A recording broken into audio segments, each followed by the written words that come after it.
And now, ladies and gentlemen, taking us through the very first panel for this second plenary, it's my pleasure to invite broadcast journalist and the host of the masterclass on Joy 99.7, Mr. Day1 Panel3. A round of applause as he takes his seat and welcomes his panelists.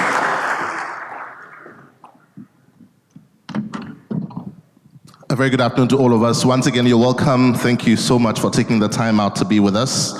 Our next session essentially will be looking at a discussion on building an African multinational. So much has been shared here today. The first plenary session talked about IT and digitization leading the process of business development in Africa. The next session will be looking at building an African multinational. To do that for us, we have a few panelists who will be joining us in that discussion today. I'll be introducing them shortly, and when they come up, they will be telling us about themselves, and then we go straight into the discussion. And to our first panelist for today, we have Mr. David Dorte, who is of AB and David. Let's put our hands together for David as he comes up to join us. We also have Amit Agrawal. Amit Agrawal is also CEO of Olam Ghana. Let's put our hands together for Amit. We also have Norbert Rufu. Norbert Rufu is the CEO of DDP Ghana. Let's put our hands together for Norbert. He will be joining us in this discussion as well. And then we have Michael Koto. Michael Koto is a managing partner for Confidant. Let's put our hands together for Michael, as he also takes a seat and joins us. And then we have the CEO or the Managing Director for Societe Generale, Hakim Uzani. Hakim joins us. Let's put hands together for Hakim as well. We also have the Managing Partner Consulting, Linda Kwenu for Deloitte Nigeria. Let's put hands together for Linda. If Linda is here, she'll join us as well. And then our final panelists will be Mr. Joe Mensah, who's the Country Director for Cosmos Energy. Let's put our hands together for Mr. Joe Mensah.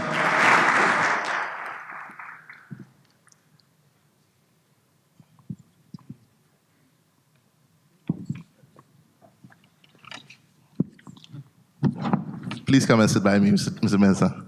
Right, so before we start this discussion though, we'll have the first 10 minutes being a presentation to be given to us by Mr. David Dorte, and he'll be laying the foundation for this discussion. I mean, according to Forbes, between 2016 and 2019, while revenues of some big European and American MNCs fell, the top 30 MNC subs of the Sahara grew at an astonishing 35% per year, and this was within the same period. And so clearly the argument for multinationals, and especially African multinationals, cannot be made any stronger than it is being made now. So for the next 10 minutes, we will allow Mr. Dorte to give us a foundational presentation on this topic area. And then when he's done, we will go into a further discussion with the rest of the panelists on this topic. Mr. Dorte, let's put our hands together for Mr. Dorte as he comes up. Good afternoon, and for 10 minutes, that's tight, but I'll keep to the 10 minutes. So I'm speaking from experience, and there are two reasons why I'm laying the foundation. One is because we've done it as a very small enterprise. The other is because we advise other people who are going across the borders. So it's both from the perspective of having done it ourselves and the perspective of advising those who want to do it. So across Africa, we have 70 lawyers operating from our own offices in 9 cities, and with a network that covers up to 24 jurisdictions. And why did we do this? We did it in order to be relevant in the modern context. Having said that, I just want to talk about the top 6 problem areas that we see that businesses face when they want to go across the borders. And this top 6 is not for the likes of Olam or Cosmos or the big multinationals. This is for the SME in Ghana and other African countries who are looking at a wider market on the continent and who are beginning to wonder what it is that this continent portends as we move into a continental free trade area. The first factor, which often is the biggest challenge, is what I call the mindset factor. That is that simple decision to decide that you want to go across the borders. And one of the things we realize is that there's a lot of self-limiting arguments that the CEO or the executives of the firm, get themselves embroiled into. The question as to whether or not the market size of Nigeria, as an example, is enough, or the market size of Ghana is enough, and the fear of going into a market like Nigeria or going all the way across to Kenya. So you have to overcome those challenges. What we advise people to look at is to look at the context of the current environment and the very foreseeable future of the organization's own time frame to see whether, without taking action, that organization will remain relevant. And I'll touch on a few. The second challenge is what I call the geographical factors. And the geographical factors essentially is the spans of Africa as the second largest continent.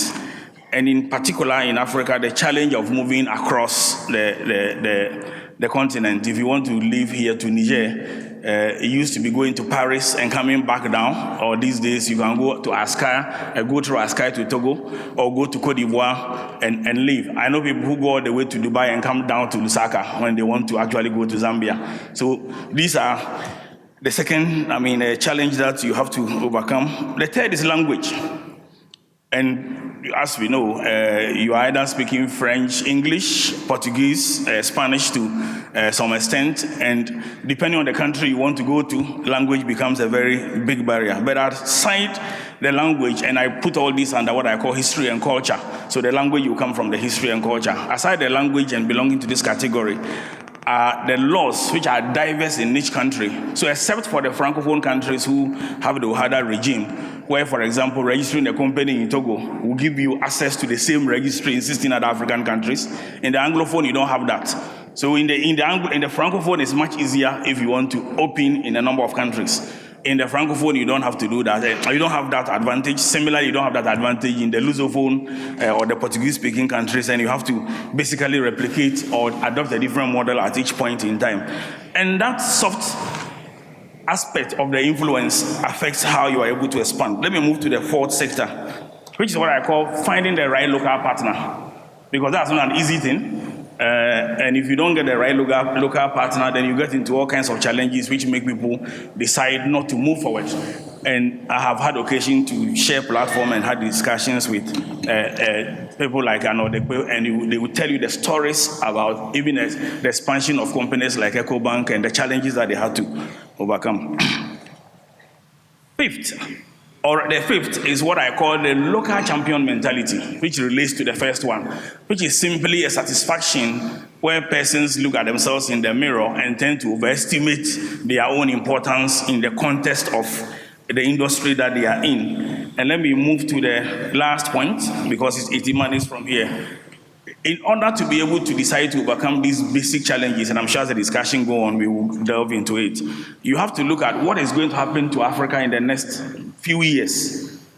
On 29th of April, the 22nd country deposited this instrument for the Continental Free Trade Agreement, which, as we all know, is supposed to create a potential 3.4 trillion economy by 2063. But that target is likely to be reached ahead of 2063. 30 days from that date, that means by the end of this month, we are looking at the CFTA coming into force, in quotes. Of course, there will be a number of things that have to, be done for this to reach its target. But if that happens, what will happen is that you either have to fix yourself into a continental supply chain if you are small and you want to remain within your country, or you have to find a way of being able to actually trade across the border, and that's important. The second thing is the single air transport market. The single air transport market is designed to eliminate the barriers to travel, which will mean that it will be easier for other African countries to be able to travel to your jurisdiction and be able to trade there. And the likes of Ethiopia, Kenya, Nigeria, South Africa will tend to have the advantage. And I'm speaking to the Ghana CEO Forum, so I just want to draw attention to that. The next one is the AU passport, which will take effect or become more common, and again, which eases travel. As I speak, it's possible for any African to come to Ghana or go to Rwanda without necessarily taking a visa ahead of time, taking it on arrival. And the last factor that I want to talk about relating to that is China's Belt and Road Initiative, which about 20 African countries have signed on to. which means that China's ability to trade with Africa, because they have a Djibouti to Ethiopia railway, and there is a possibility of a Djibouti all the way to Senegal railway, changes the entire supply chain and entire ability to trade across the continent. What are the options? Many. You can have full incorporation, you can have joint ventures, you can open branches, you can have partnerships, you can have franchises, you can have resellers. So this is just the foundation. These are the things SMEs and small micro enterprises and organizations which are on the growth trajectory operating in Africa ought to be considering in the next 5-year time frame. Thank you. And let's put our hands together for Mr. Ofosudote. I suppose that you will still introduce yourself, even though we have introduced you very briefly, and then we move on. Right. So I'm David Ofosudote. I'm the executive chairman of AB and David Africa, which is a business law firm. All right. Thank you so much. Maybe we'll start from Michael in the corner. So you just tell us your name and then the company you represent. Thank you. My name is Michael Koto. I'm managing partner at Confident. We're an advisory firm that does a lot of work across the continent and advise companies on cross-border expansion into the continent. I am also chief strategist for an initiative called the Afri Champions Initiative, which is a club of African multinationals that's chaired by Aliko Dangote. Thank you so much. Let's put our hands together for Michael Koto. Next to Michael, we have Mr. Norbert Rufu. Norbert, please introduce yourself. Thank you. My name is Norbert Rufu. I'm the CEO of DDP Outdoor Limited. We are an advertising company out of home. We deal with billboards, airport advertising, and online advertising. Right, thank you so much. Let's put our hands together for Norbert as well. Next to Norbert, we have Amit Agrawal. Yeah, I'm Amit Agrawal. I am the country head for Olam Ghana Limited. We are a 100% subsidiary of Olam International Limited, listed company in Singapore. We are globally an agribusiness company in supply chain, processing, manufacturing, as well as upstream of various commodities. We are in 44 commodities globally in agriculture. Thank you so much, Amit. Let's appreciate Amit as well.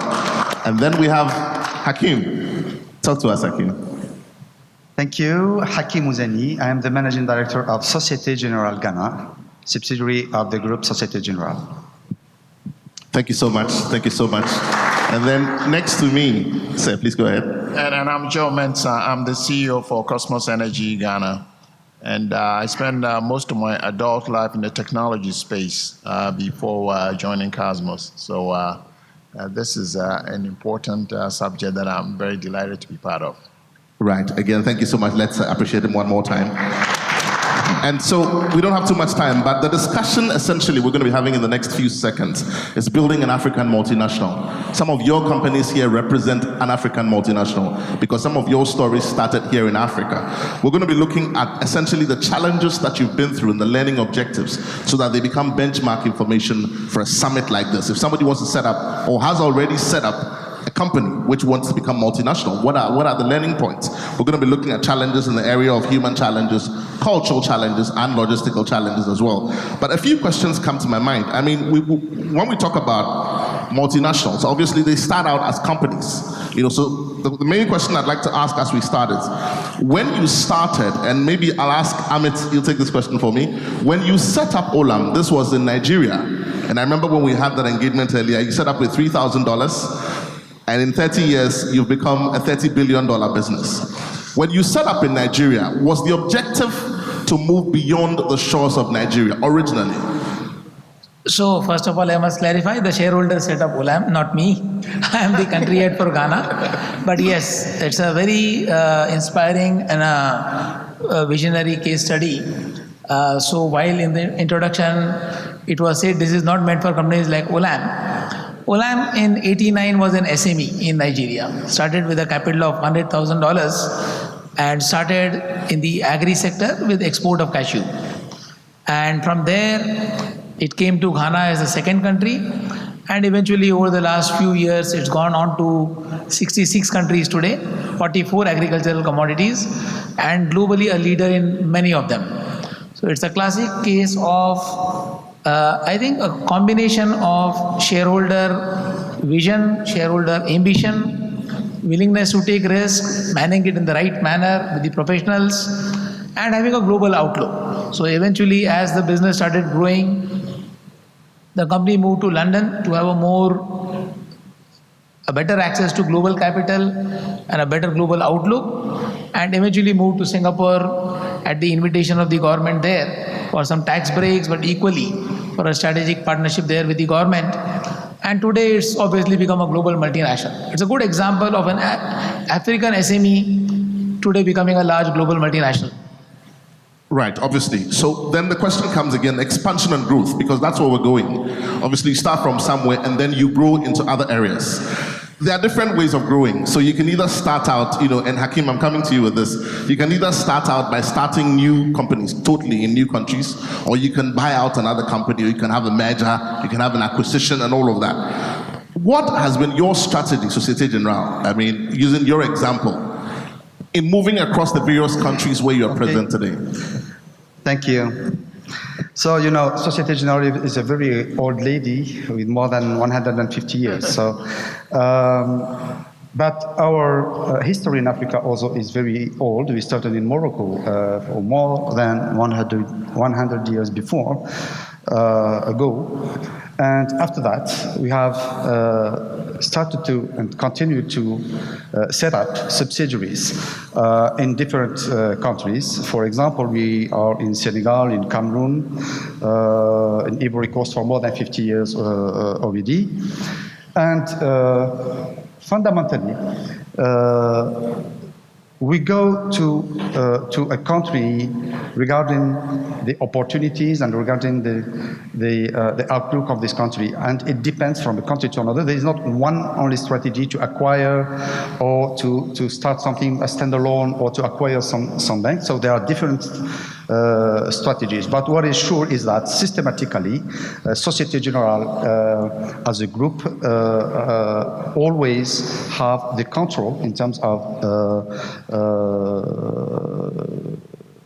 shares, the control of the company in the subsidiaries we establish. So more than 50% is globally the target we have. After that, it's different from an area to another, from a country to another.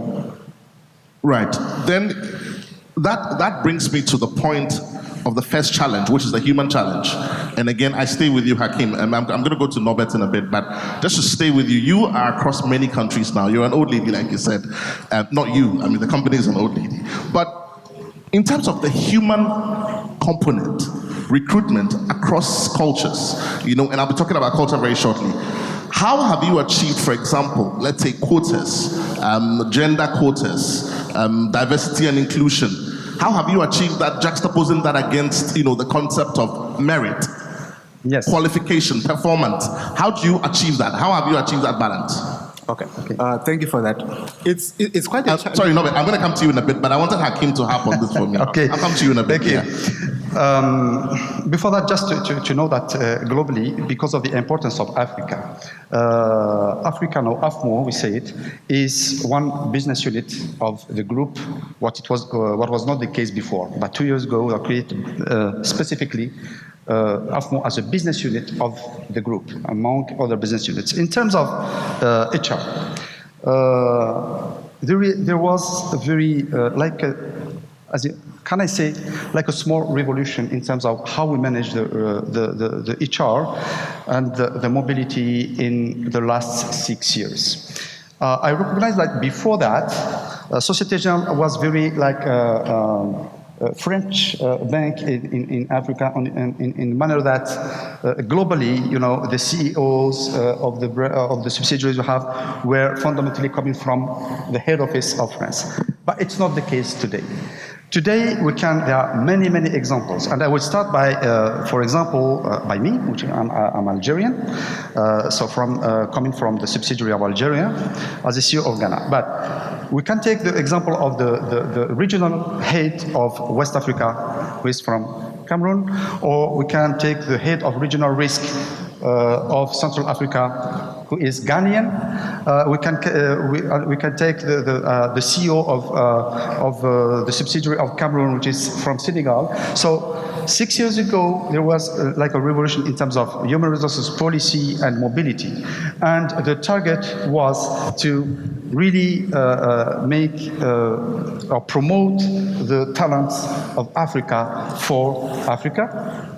And we go through this global mobility to let the people have at different levels, but different levels till the CEO level, going through to experience other areas, to get more skills, and then to take more responsibilities in our own country or in another country of Africa. And this, and in the same time, we have created like a community of talents inside Africa. We organize annually events dedicated to those talents, to let them network with all the other subsidiaries talents also, and we involve them in many questions of strategy. For example, the definition of the strategy for Africa for the 10 coming years has been done via one platform, Safari platform, on which more than many thousands of staff of Societe Generale Africa have directly given their ideas about what will be the strategy for the 10 next years. Right. So essentially, it's exposure, talent development, it's training. But let's talk about your company, DDP Africa. In terms of staffing, we've talked about training, development, and exposure. What challenges have you had? Labor issues, moving into other countries, challenges, dealing with staff, because there are various labor rules and regulations across various countries, and some are stronger than others. You are in four or five countries now. You're in Zimbabwe, you're in Zambia, you're in Ghana, you're in South Africa. And Senegal. And Senegal. What have been some of the significant labor challenges that you faced as a company growing into other countries, and exactly how did you surmount them? Okay. I think the first thing when you get into any country is to actually understand what the labor laws of that country say, because each country has different labor laws in terms of employment equity, in terms of women empowerment, and so on. And others even have laws which give you tax credits when you employ certain people, and so on. So that is a very critical aspect to understand before you get into any country. And then the other aspect that we normally see is in certain countries, you find there's a language barrier and a skills gap. So you are also looking at a situation where you want to get into a country and be able to communicate with people that you are working with, and be able to have a people to work with that have the actual or required skill set for the jobs that you need them to do. So it's quite a rigorous exercise to do the screening and the shortlisting of the candidates or the people that you are going to work with. But it's something that every entrepreneur will have to go through and select the best fit for the people that you work with. Right. Mr. Dote, I'd like to come to you. I still am not getting out clearly because we want to create examples, okay? So labor challenges, I mean, you are a lawyer, literally. So you would have had, a brush either representing someone else or representing yourself. What are some of the significant labor challenges you have had? Because AB and David serve up to customers in over 24 countries. You are present in 5, but you serve customers in up to 24 countries. What are some of the significant labor issues that you've had to deal with? So I think every industry is different, and one of the key things for any businessman to recognize is that the labor laws of each country is specific. Even when Africa gets the CFTA running, the labor laws of each country will continue to be different. So you have to, operate within that. But significant labor issues really border more on culture than on labor law. That's what is important. So the labor laws themselves do not pose a problem. It's about the culture and the attitude to work, which may lead to. So if you have a situation where you are harmonizing your systems of working, so for example, we have coming up in Uganda next week a training, which is a second level training for associates on how to work according to a certain specific standard. And if somebody cannot meet the standard and you were, for example, to ask that person to exit, then you create a labor problem. So I think the question should not be so much as to what the labor challenges are, but as to what the cultural practices that you need to harmonize. But the key answer to that is very simple for me. Standard of work is standard of work. You cannot have a standard of work in one country which is lower than the other country. if we have to operate in this global market, then we have to understand that this is the market we operate in. And just to take AB and David as an example, we are Lexel accredited, which means that we are a Lexel certified law firm of the Law Society of England and Wales. The standard you get in England is the standard you get, and I cannot lower the standard in any country. Interesting. Mr. Jomesa, you want to contribute to that? Well, certainly, before my current role, I worked for IBM for over 25 years, and I brought IBM to Ghana, and I set the IBM office right from scratch. And I got to a point, just like he's talking about here, people will approach you and say that you are doing something, say, hey, Joe, I hire Ghana, or this is Ghana. I said, no, I'm running a global entity, and therefore I have to subscribe to all the global standards that we have all across. Initially, there was some resistance, but by the time I was leaving, almost everybody felt so good about adhering to the principles and then working with it. So for everything that we're talking about, the core that I really try to inject into people is the discipline we bring into anything that we do. Discipline in our leadership, discipline in ourselves, and discipline in our attitudes. If we can really work on that discipline, I really think there's nothing else we don't have, nothing else that we cannot do. Because you have to think about it, we're sitting here talking about technology, and all of us are talking about, social media and what is happening today in the marketplace. There are 4 people in the whole world that have been credited with the development of fiber optics. 4 people. And one of them was a Ghanaian. Without fiber optics, you and I could not be using our cell phones, doing all these internet stuff that we're doing today. But our own son was one of the 4 in the whole world. So it tells you that we have the people, we have the potential, we can do anything. It's the discipline. And as we were talking this morning, everything that we do, make sure we adhere to discipline and bringing the corruption level down. If we can do that, there's nothing that this continent cannot do.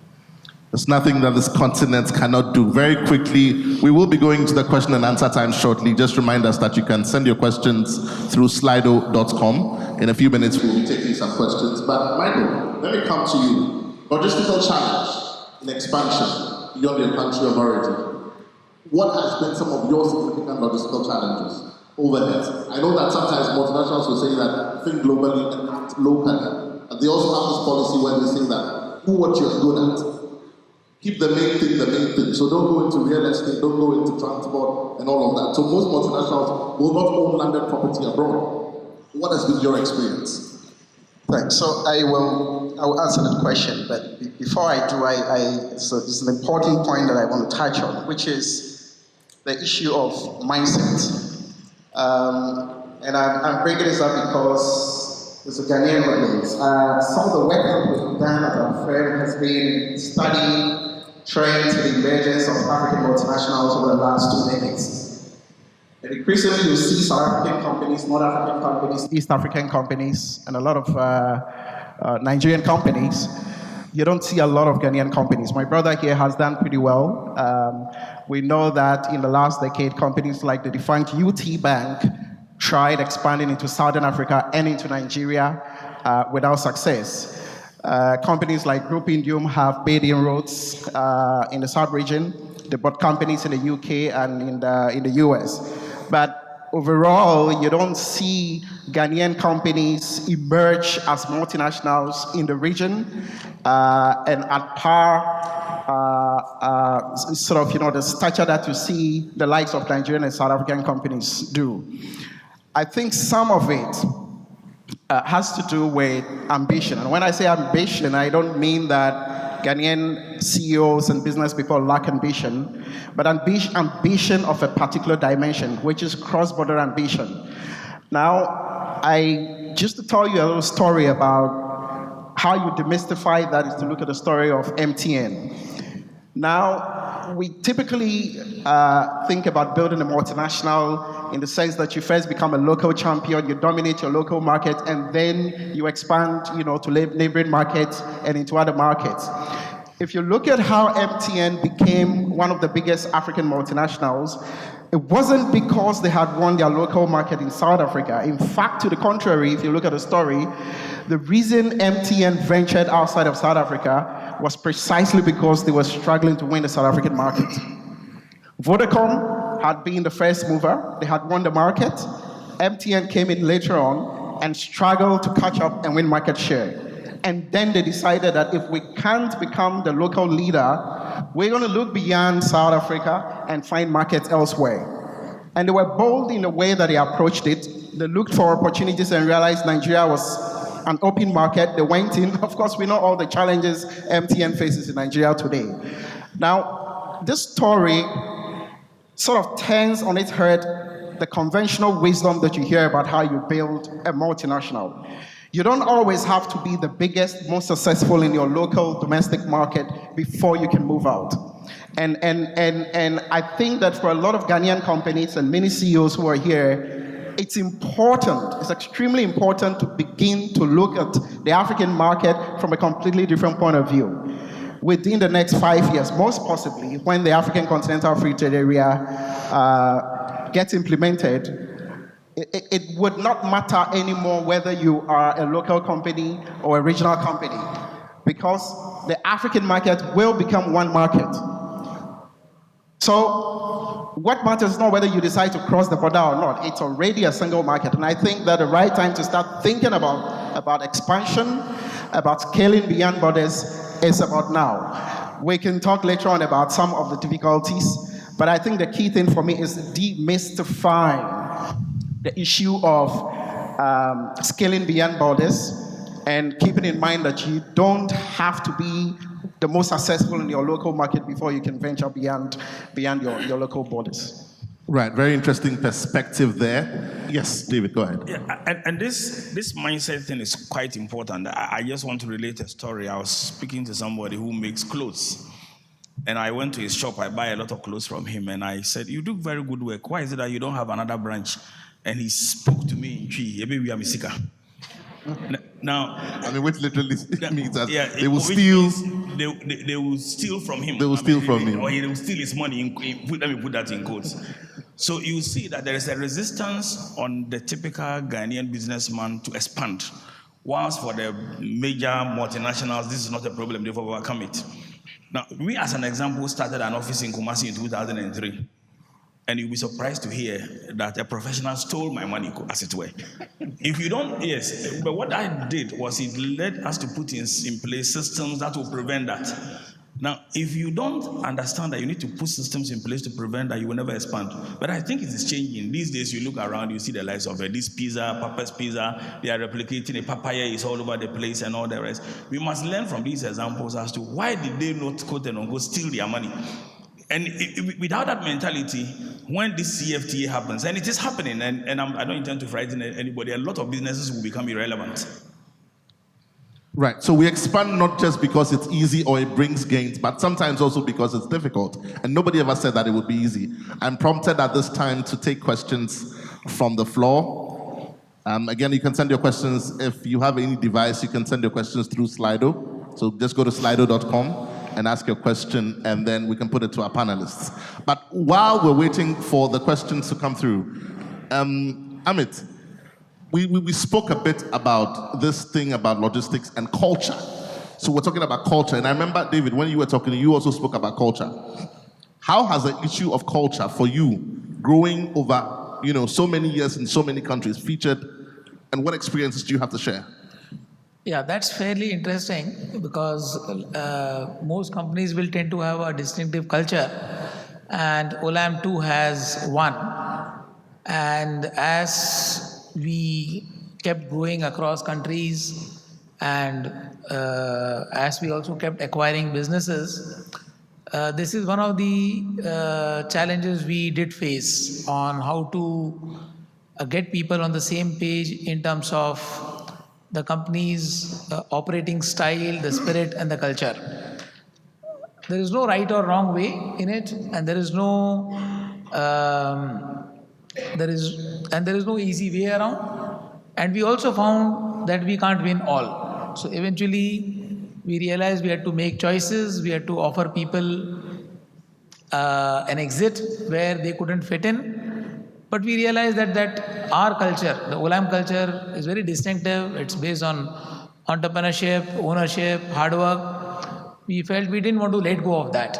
And We realized that the ones who stayed with us do well, and others had to actually find their way out at some point. So we did have to face it, particularly in cases of acquisitions. So it has been a journey. It wasn't straightforward, but there was a lot of assimilation that took place. We do have a microphone available for anyone who wants to ask a question of my panelists. We're discussing building an African multinational. Maybe you have a contribution, you have a quick point to share. The microphone is available across the hall. Okay, I suppose you may have to put your hand up and the microphone will come to you. Yes, there's a hand across. Microphone is coming to you now.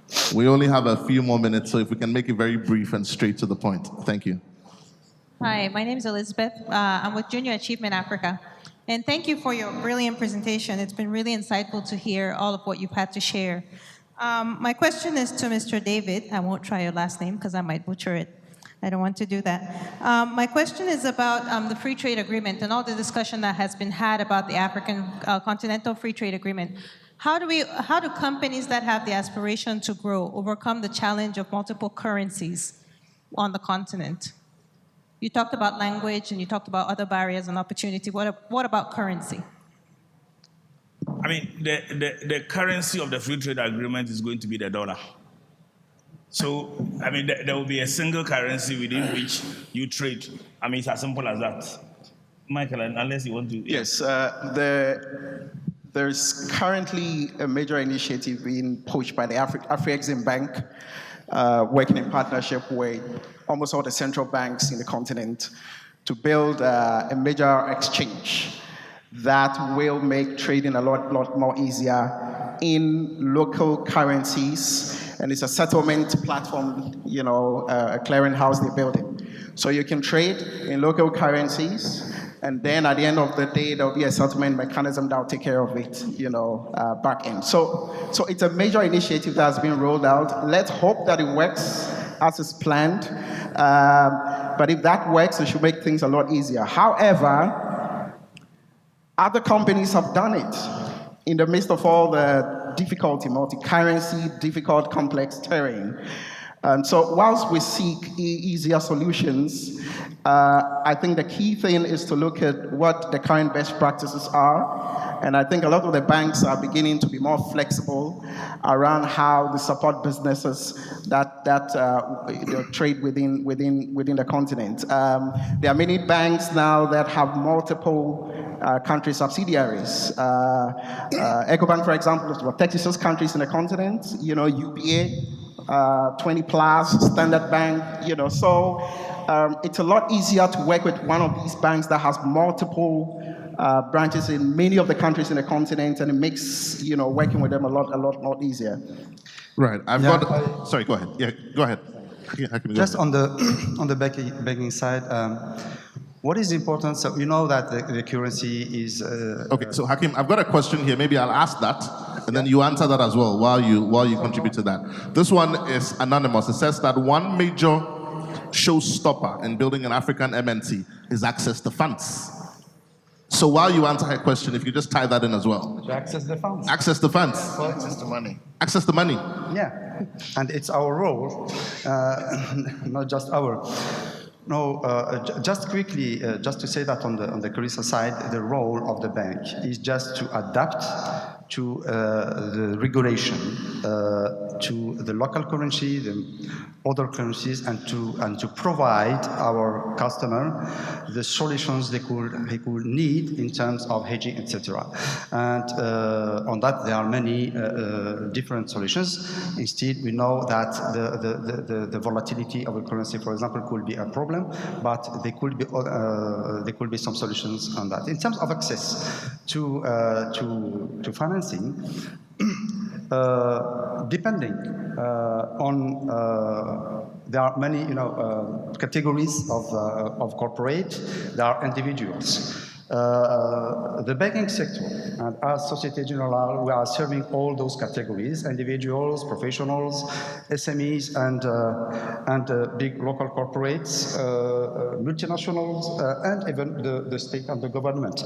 The strategy of the bank here is to make a good balance between all those portfolio and to fundamentally for those who can need this financing, because we know that, for example, what we think about is fundamentally the SMEs.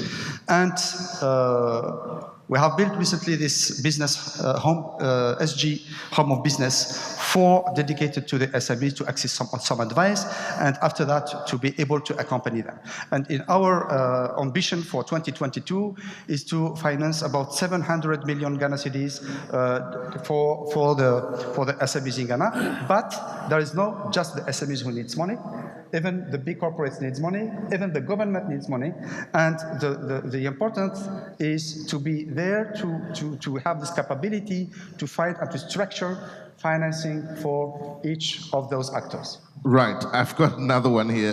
This one goes to you, David. It says, how did you manage business development in other markets, especially where your business is a professional service?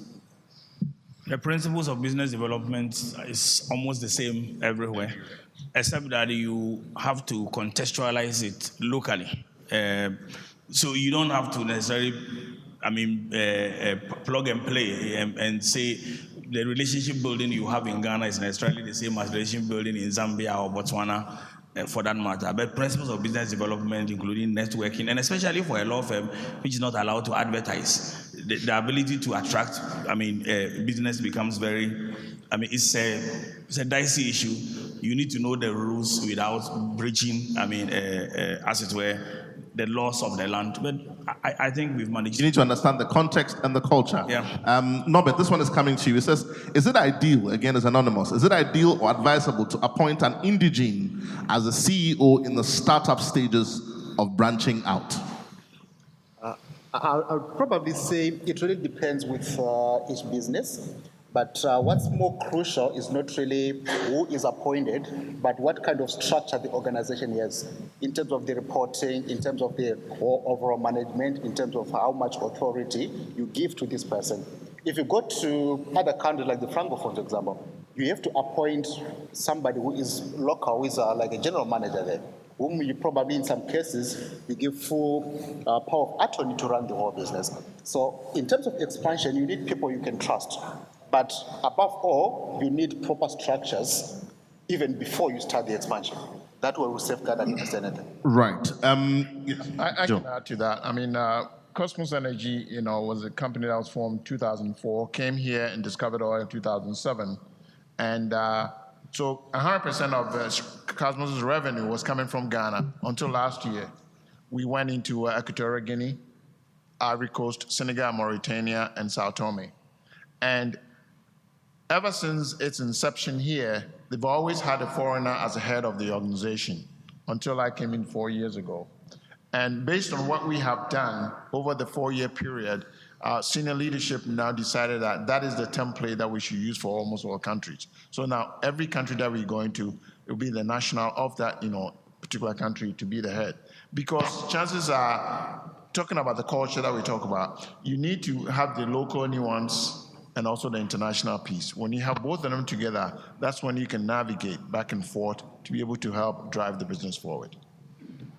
Right, Amit, I have one for you. Mr. Mensah, I'll come back to you shortly on the question of CSR, but Amit, this one is for you. It says, it's anonymous. It says, can Olam share its craze for technology beyond the cocoa business as they operate in other fields? Essentially, they're asking you to apply technology beyond cocoa. Maybe a few comments on that before Sure. we... Yeah. So cocoa was one example to share in a forum like today. It's a typical old world, simple business, logistics based, but the amount of technology we could bring in. But equally today, every aspect of our business, we are trying to figure out how to do it better. Eventually, technology and digital is all about that, how to do it better. We employ various digital measures on our logistics solutions, in the factories to manage our motors, in our sales and marketing to manage orders, controls. Today we are able to take orders from our dealers on a mobile and get into our SAP directly. So it is all pervasive. Today was just one illustration of that. But right. Today's business cannot be scaled up. Today we are 3.5 billion CD turnover in Ghana. We can't run it without technology. Can't be done manually. today. Okay.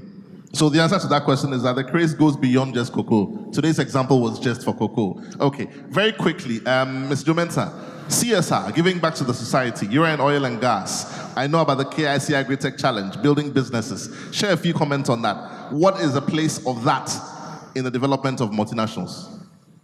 African multinationals, if you like. It has honestly become a trademark for Cosmos Energy now. We started, the Cosmos Innovation Center about 3 years ago. We wanted to be able to do something to help and demonstrate that we want to be relevant in the country. Our core competence is exploring for oil, but we stepped out of that to do something in agriculture. Because agriculture had been the mainstay of this country since the beginning of time. And we took our eyes off it, and then we started, dropping. So we wanted to attract the youth into the space of agriculture. And to do that, you needed to bring innovation, technology into the space to make it sexy enough for the youth to participate. And then when we did that, since its inception, we have formed 11 companies. One of them won a worldwide award at the back of the United Nations General Assembly last year. The whole world competition, we won. These are 11 companies here in Ghana, all by young folks, and they are getting, multinationals now wanting to team up with them to drive the business forward. What we do is we allow these young ones to apply, and then we will interview them. We will take them through 9 months of rigorous training, discipline, and all of that. Learn about the whole value chain of agriculture. How can we use technology to solve a problem or optimize something? And then they compete with presentations, and we critique the presentations as we go along.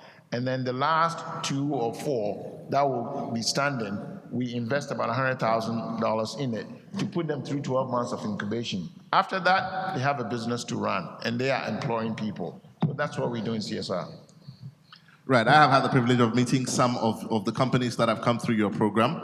And trust me, I believe, when that gentleman said that, I think it was Chairman Hesse, when he spoke about tomato, the fact that there's a company growing up. There's a company, Tech Shelter. Tech Shelter, yeah. Yeah, and they are doing design agriculture here in Ghana, and it's a product. It's a company of that we yes, formed. of the KIC. And the Vice President also talked about Trotro Tractor. Yes. Today in Ghana, you can use your cell phone to order a tractor to come to your farm, wherever you are, and it's one of the companies we have formed as well. As you know, Planting for Food and Jobs, there's a traceability event that's in there today. It came from our environment, whereby when government subsidized fertilizers, people were smuggling and selling them outside the borders, Ivory Coast and Togo. Now with the traceability stuff on it, the fertilizers stayed here. For the first time in ages, we exported maize last year.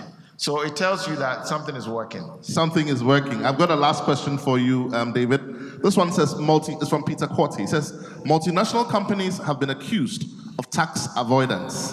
They're always ahead of the local tax laws and use it to their advantage. Question is, do you agree?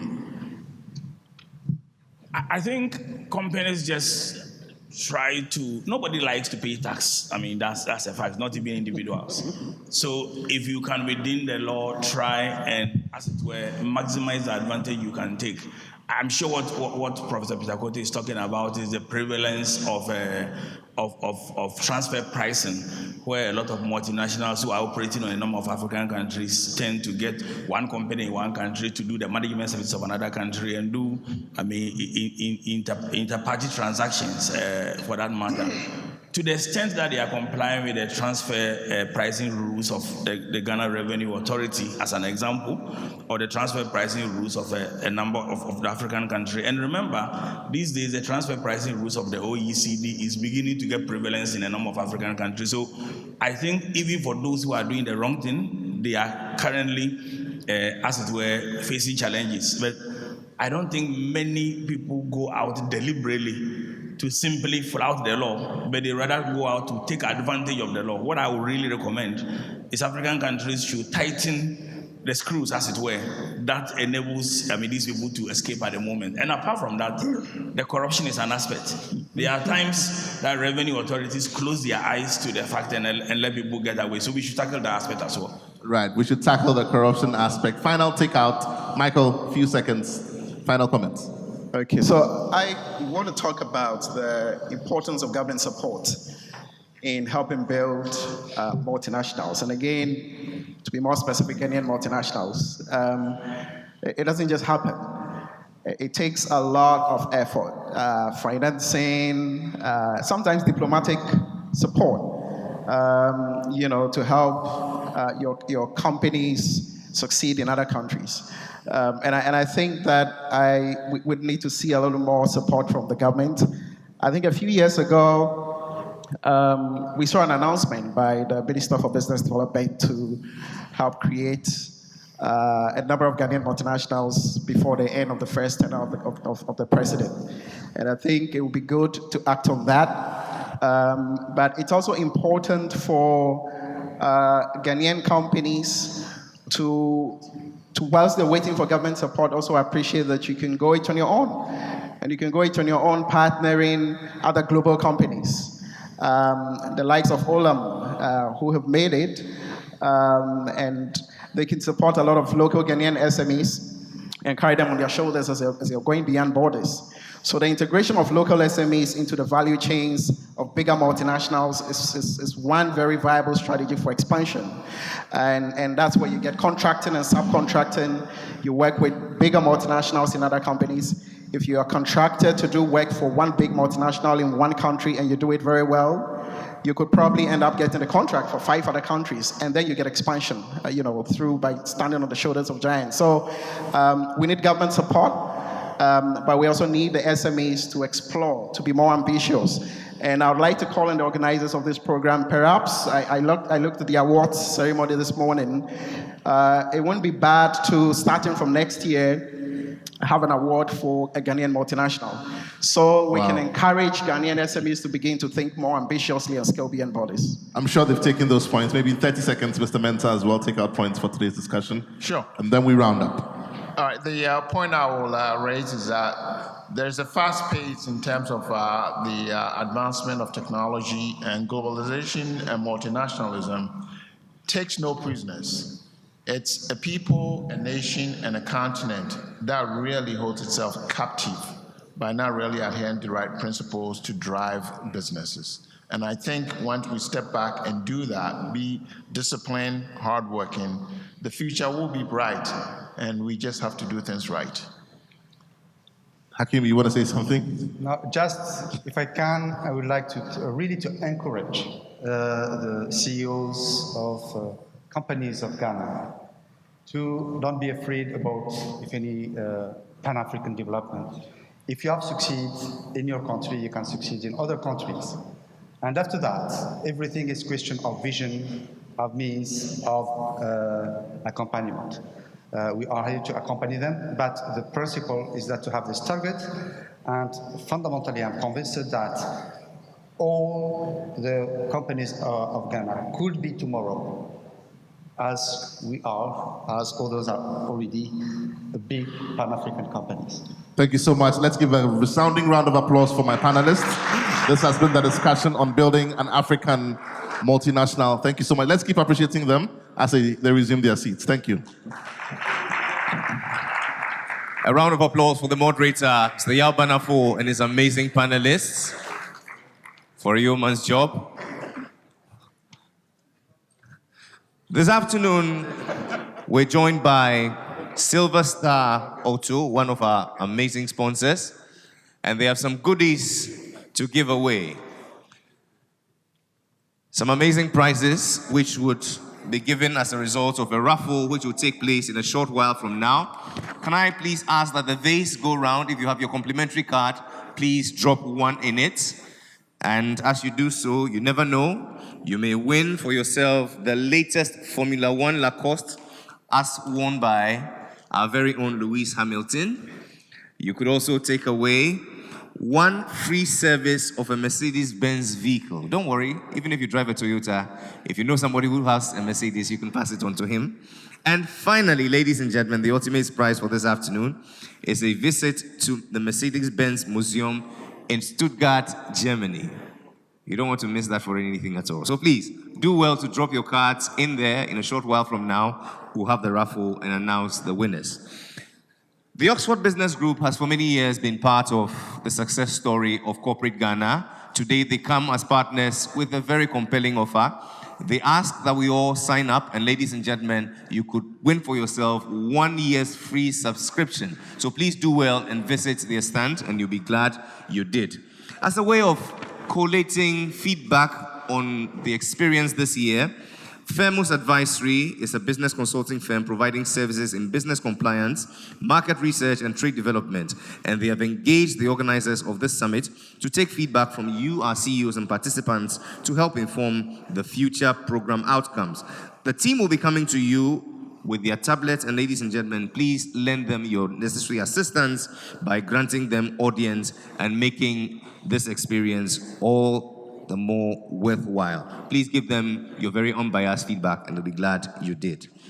It's now time for us to zoom into another segment where, ladies and gentlemen, we're going to explore private-public partnerships.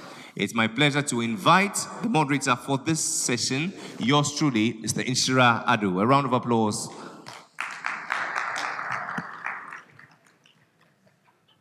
Unless you have something against him, please. He's a fine guy. Thank you very much. This is by far the most difficult part of the day. If there's anything beyond the graveyard shift, this is it. But I think in the last 1 hour, I haven't seen anyone fill up the seats here, and I want to feel warm. So please move one step forward into the empty spaces. Let's all get closer together and do this. I have gifts for everyone who moves, though. Please, fill up the seats near the front. Thank you very much. Thank you, please. So my panel members, I think I should start inviting them. Mr. Yofi Grant.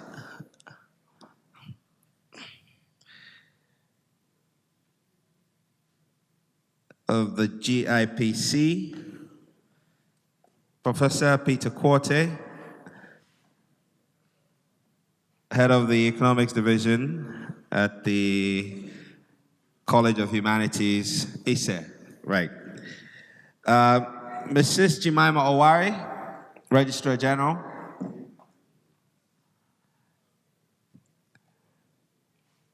Mr. Ernest Bediako Sampong. Okay, great. Dr. Yao Jemfi from AGI. Dr. Albert Tuna Mama, IMF Ghana.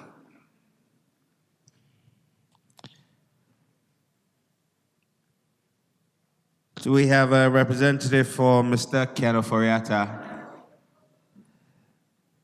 And Dr. Ibrahim Awal, he was here earlier. Okay, not here at the moment.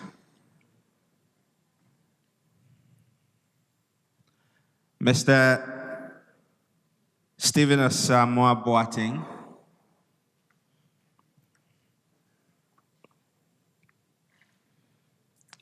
A representative from Deloitte, Ellen Fayose.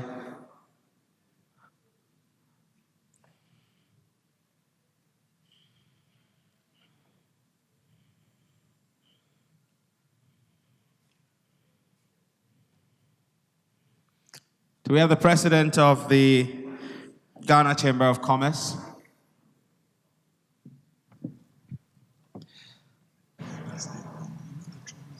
MD of or CEO of CalBank, Mr. Frank Edu Jr.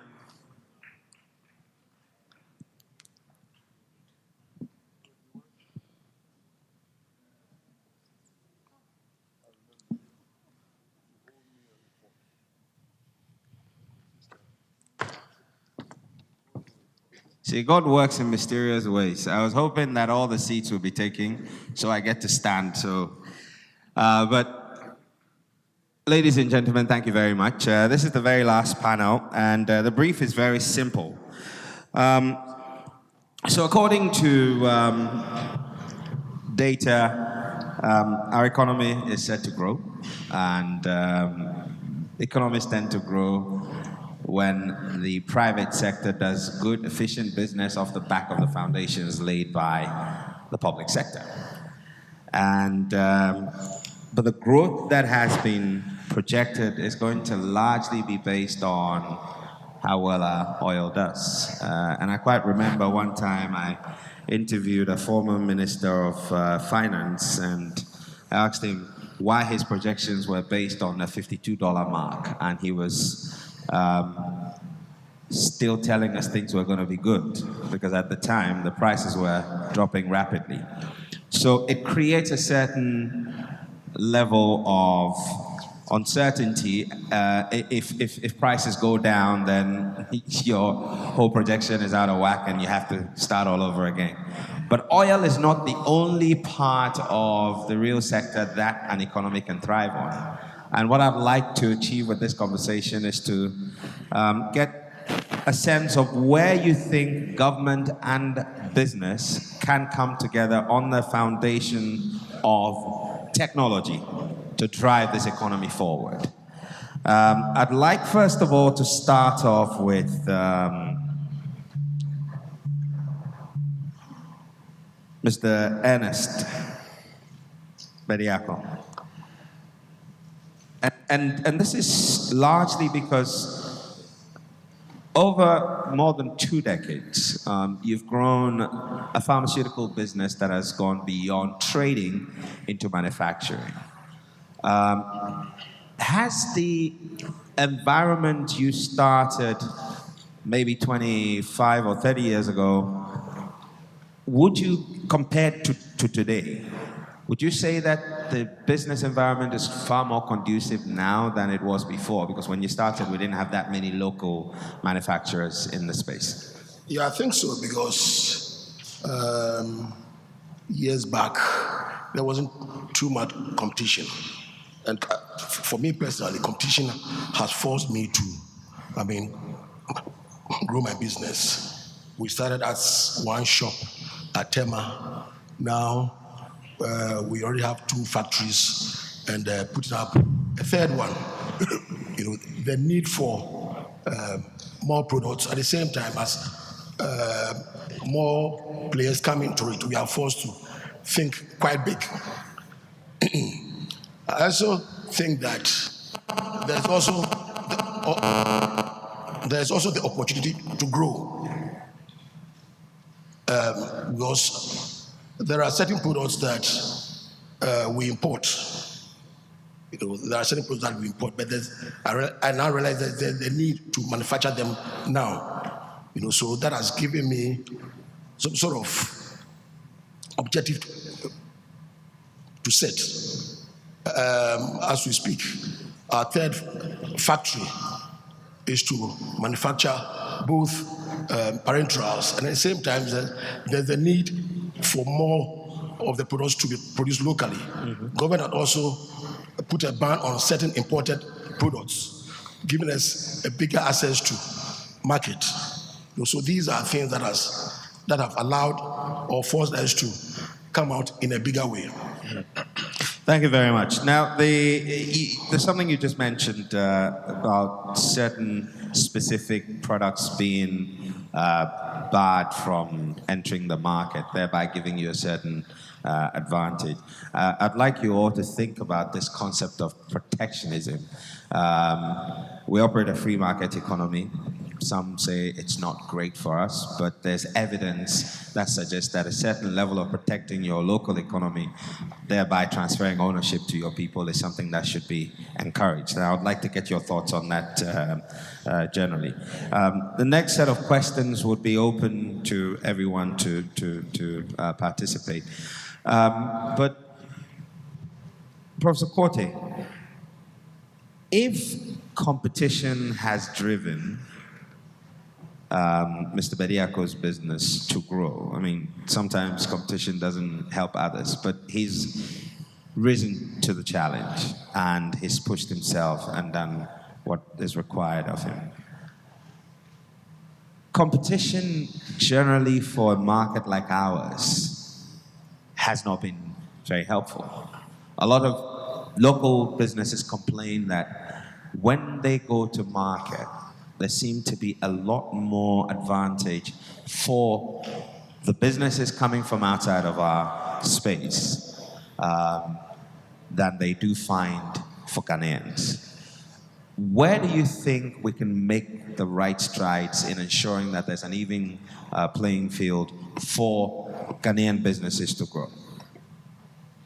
Well, thank you very much. I think competition generally is good, except competition drives prices, it brings a variety, quality of goods are better, but the kind of competition we have, I think we have over-liberalized our economy to the extent that some of the goods that we find on the market are of cheaper, poor quality.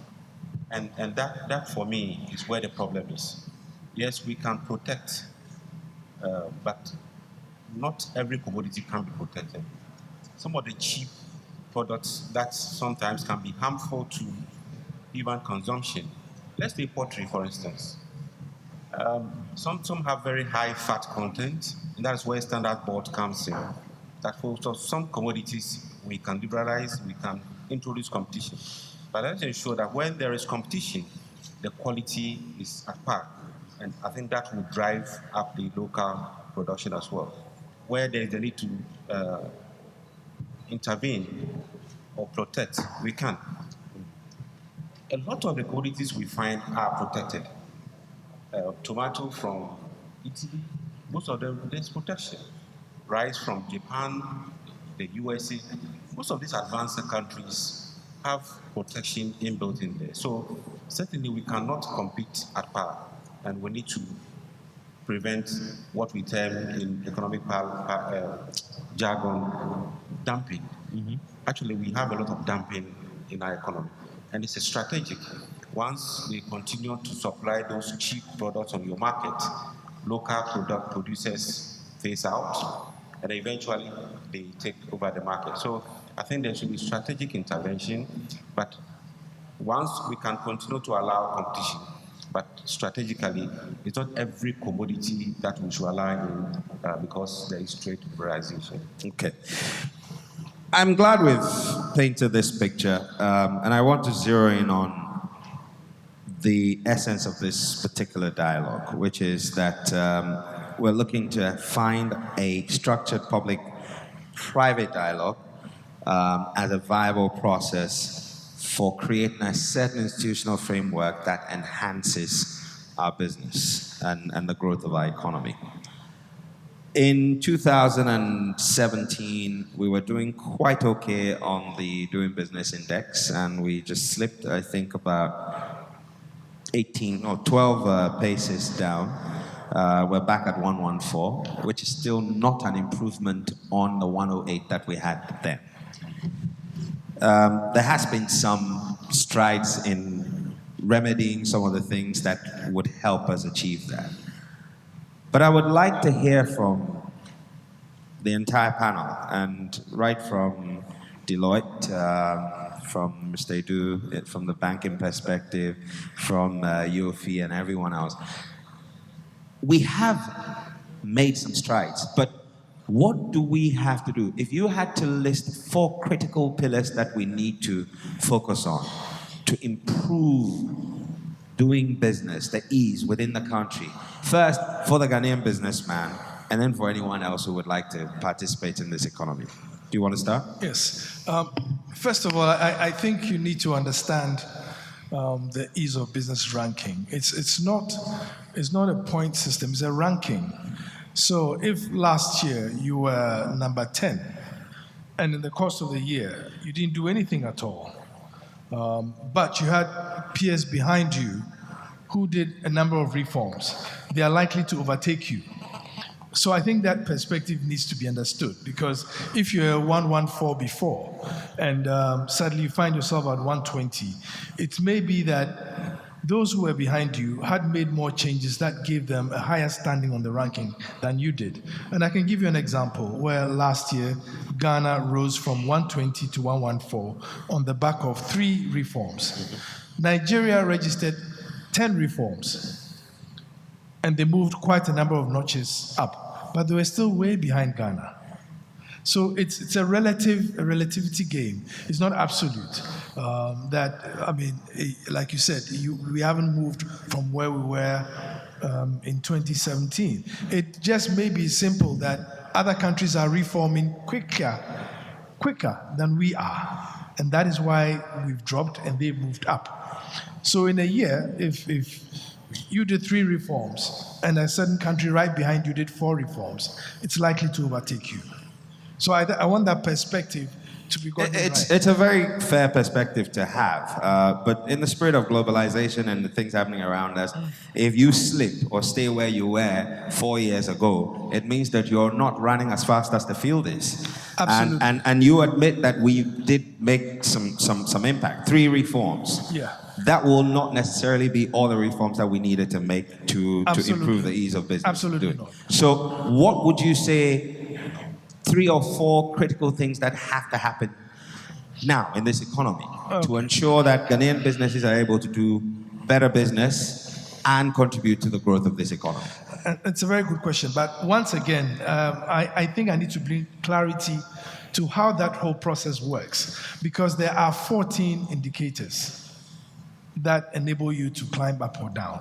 So you are measured on those 14 indicators. But I think as a country, first and foremost, notwithstanding the ease of doing business, we need to understand where we are in our economic history, some of the strides we've made, juxtaposed to the sort of politics that we've had over the period. And at some time, it was very state-driven, and now it's very pro-private sector-driven. And the important thing beyond the ease of doing business is how do you make business function seamlessly in your own country? So what are the barriers that you think will make business function better? And I don't think there's a better indicator of that than business themselves, not government. Because government's real role is to create the environment and let businesses run. And if businesses are not running fast, then the presumption is that there's something that government is not doing right. And I mean, I spent some years at the AGI as chairman of the finance. And the first thing that comes in front of you is bureaucracy. Secondly is policy formulation and implementation. That very often the private sector is not at the table. So the policies that are made with a view to what government thinks should do, but not to what the business does. And government's view is also that those policies are made with a view to opening up the business sector. And very often you don't have consonance or convergence in the two. Mm-hmm. So one, like I said, bureaucracy. We need to, as a country, reduce a lot of the bureaucracy, which I believe the current government is working at with the digitalization process to remove as much human intervention in the citizenry dealing with government. So everything is technology driven. That's one. And then the other one on the policy front, I think the voice of the private sector needs to be heard more and more in policy formulation.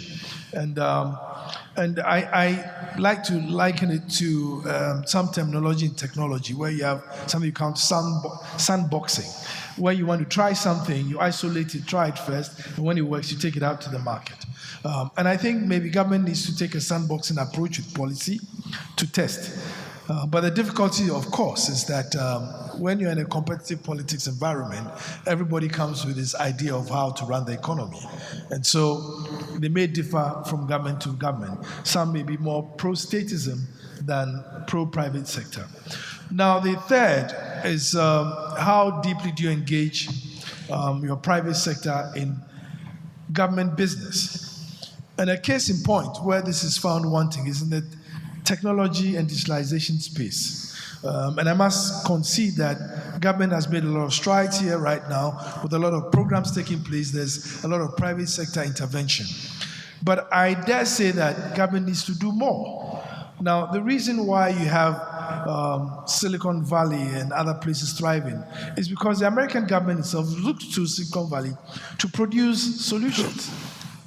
Now, we haven't created that critical mass of technology solutions internally over here, such that I know that if government wants to do maybe payroll processing or a bespoke payroll processing program, they would find programmers and developers from Ghana. And so we need to also, by and large, what I'm saying is we need to find real homegrown solutions to our unique problems. Very good point. I'd like to jump in at this point, and I'll give you an example. And I'll come to you, Mr. Samawati. Up until about 5 years ago, our aviation industry was actually sitting on a software built right here in Ghana by Heyman and his team. At the point of renewal, and with a scope of work that was not beyond their capabilities, that same contract found its way to a supplier outside of this economy. How do we grow entrepreneurs locally when there's dissonance in the thinking and direction of the policy implementers, being government, and the private sector? Mr. Samawati. Well, thank you very much. From where I'm sitting at the State Enterprises Commission, there are various factors that come into play. You mentioned, I mean, obviously, the area of bureaucracy and the way of working in the environment we have is something that got to change. I guess people begin to think of technology, which is really where we want to get to. But before you get there, you must do the basic things right. You must start from where you are capable of making change and do it step by step. The attitude and mentality of people doing their own thing must change. People must know that you respond to a demand somewhere, and there must be that supervision element within what we do now. If we change that attitude of working to rule and know that there is a higher body looking after you, then the basic things start getting right. Then the bureaucracy begins to move away. So for instance, where I sit, we do the performance monitoring and evaluation, where we go through performance contracting and all that. The SOEs know that I am on top of the game, I'm watching them. And so they cannot slack, they cannot go back, they have to move forward. Then of course you introduce technology step by step and remove the human interface, that's number one. Then you also need the element of training. The middle management in Ghana needs a lot of training and supervision. And then the staff, the lower end of it. Management, CEOs here, they will toil, entrepreneurs will bring their money and they will find their counterparts to invest and all that. Then you come to the middle management level where they don't really care. To be frank with you, it's like, it's a job, it's 9 to 5 job. And they go home and it's like, it's not my business. And if you're not even careful, they look at even ripping the entrepreneur off. So you need to, and as a nation, we need to look at how we train those people to understand that we are in this game together. If it falls, it's not only the entrepreneur who loses his money, you lose your job. So there are other areas that government come in and private sector business people come in and we work together. And I'm glad for this CEO summit because it brings in where I'm working, the public sector and the private sector, we learn from each other. And this would help move the environment in a conducive area where we can work. Okay, Mr. Bediako, in a moment. Just before then, Mr. Edu Jr., I would like to get some learning from you. And this is from your experience, an astute banker. You've weathered the storm. You still have a bank that's standing and thriving. You've interfaced with government, at least at the level of your relationship with the Bank of Ghana, making sure you're dealing with a regulator. And of course, you do make input into some of what forms the framework within which you play.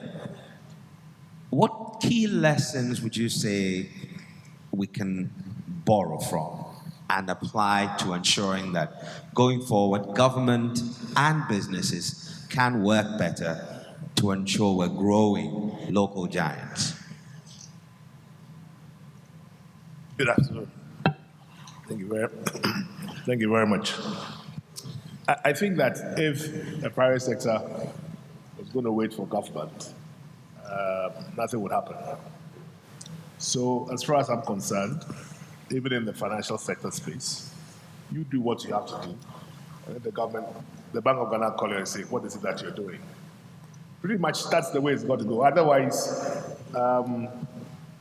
the quest for development and modernization that we are looking for, we are not going to get. But I also want to make some views, my personal views on certain things. Maybe apart from the Registrar General's Department, most government agencies to do with business haven't changed. Maybe Lands Commission has improved a bit. And then lately, if you like, veiled. But really, the bureaucracy is killing.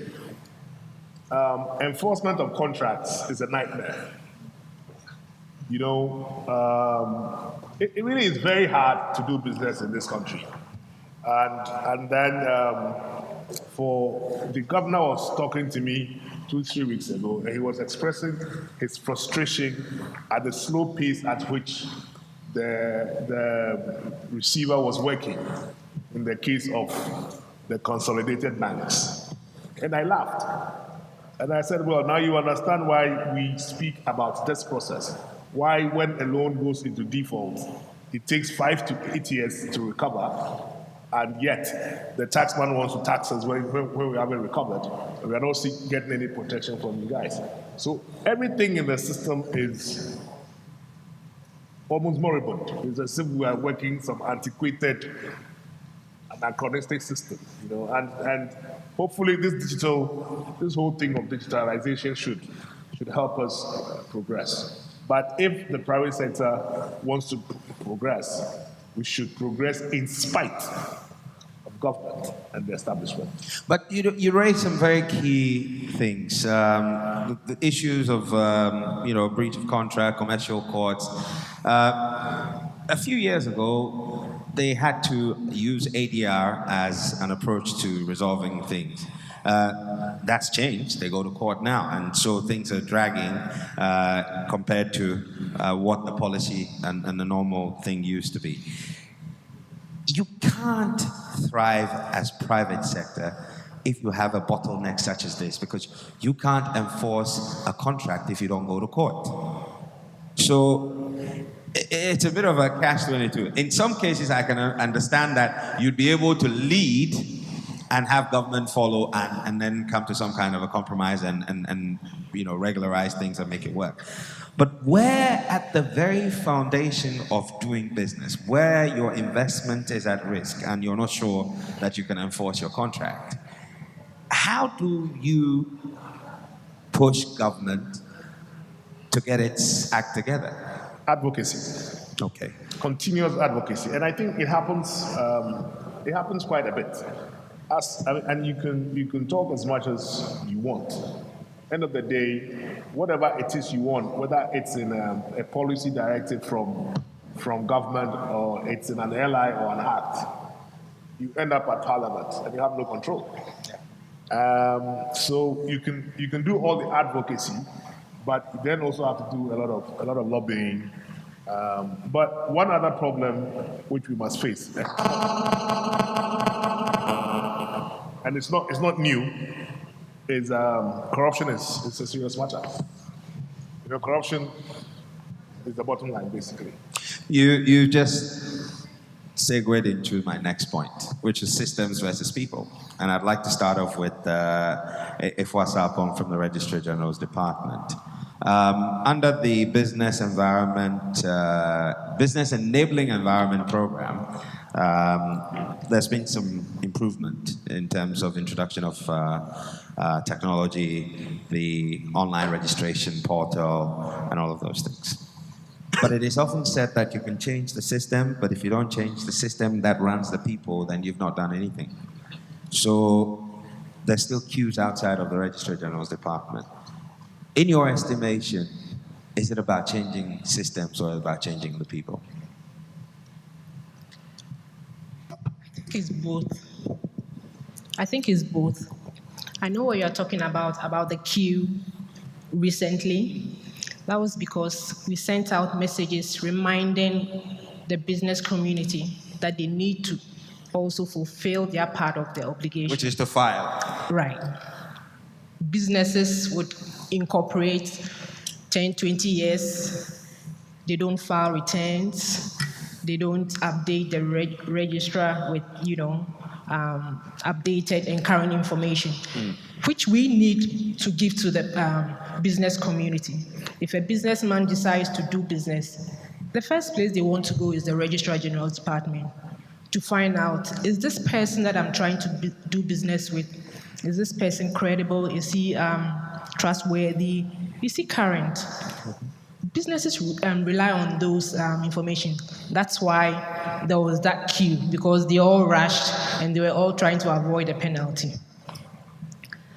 But then we know that, of course, we also have to change our ways. So we've done a lot of reforms. I'm glad that Frank even just mentioned that when it comes to doing business, the World Bank ranking, when it says starting a business, it takes 4 institutions.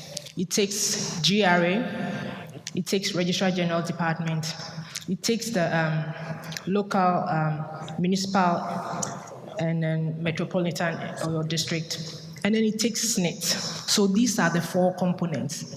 So we've tried to become the face of it to give a one-stop shop so that if you come to our place with one application, you should be able to satisfy all those requirements. That's really reducing the burden and then the cumbersomeness of... How long has this been in place? I beg your pardon? How long has this, one-stop shop process been in place? We've had GRA maybe in 2011 or earlier, before I joined them. We've had SNIT for the past 2 years. We had the metropolitan and district. But when we started, we realized that AMA is not only the only metropolitan office, right? You need to consider others coming from other districts. So therefore, what we've done is we've fused our systems with them. We've integrated the GPS so that once you register with us and you pay, you get your business operating license at the same time. Right. So they are not really physically present. We've linked them with the systems, so they don't need to come into the office. And Carry on. so there are several.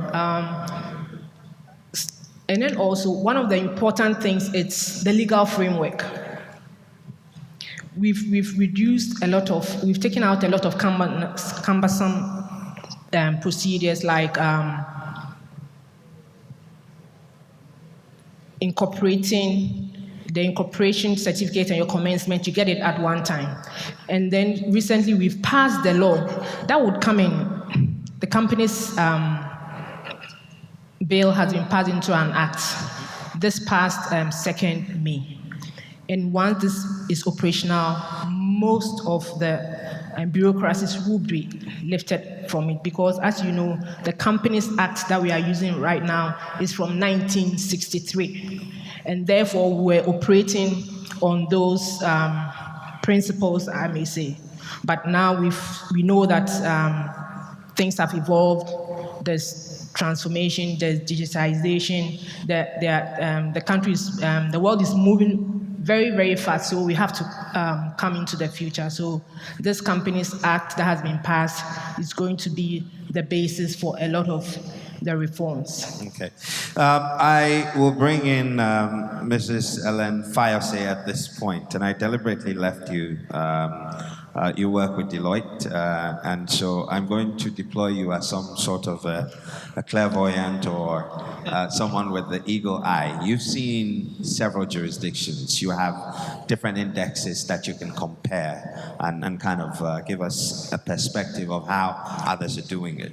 Some who have failed, some who have gone way ahead of us. We intend to leapfrog. We have a very, very big ambition. What things have we not done properly?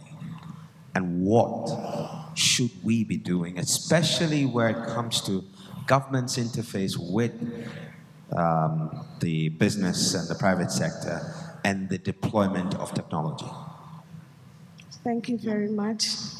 I think I will start with, I'll try to touch on the various comments that have come and try to pick on a few of them and bring out the things which I think could improve the environment and public-private interactions better. And I'll start with the Registrar General.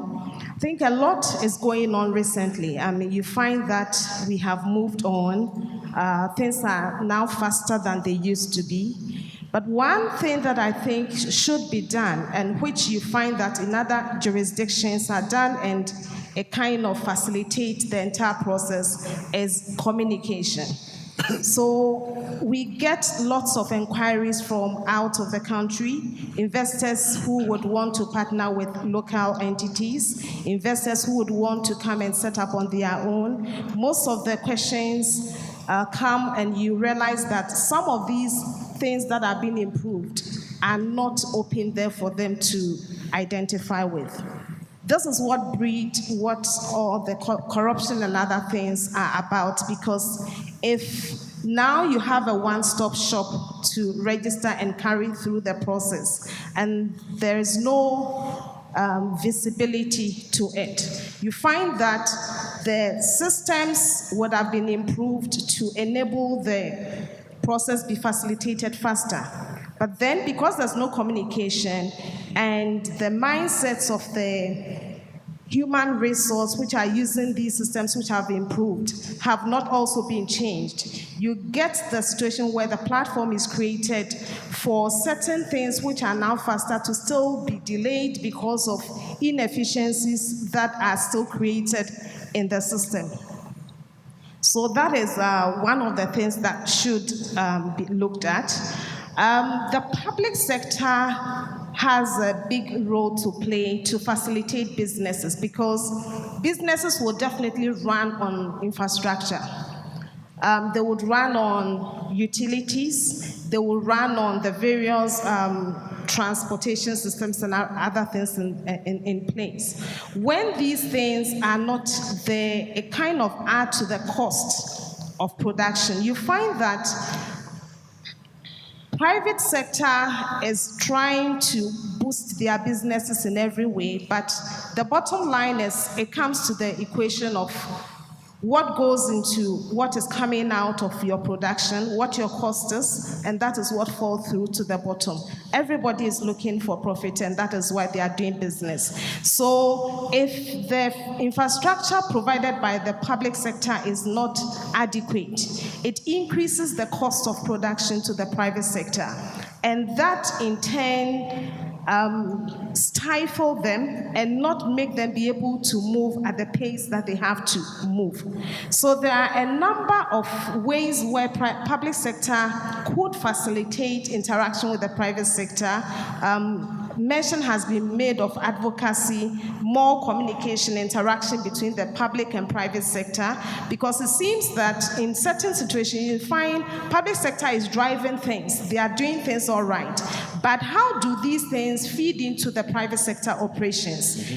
And in the public sector initiating these initiatives, do they really bear in mind what the private sector needs adequately? So for you, better collaboration where there is a consistent interaction between the two. Yes. But more importantly, that there's also constant communication about what public sector is doing in the interest of the private sector. Of course, the point has already been made about how, government is working in its own little backyard and they don't really involve the private sector. But there's a radical thought that if we're really going to make some great strides, then we have to overhaul the public sector. One key thing that comes to the fore every time I talk to a number of people is the Public Service Act. That the legal framework within which the public service works makes it difficult for you to fire people when they're not generally doing a good job.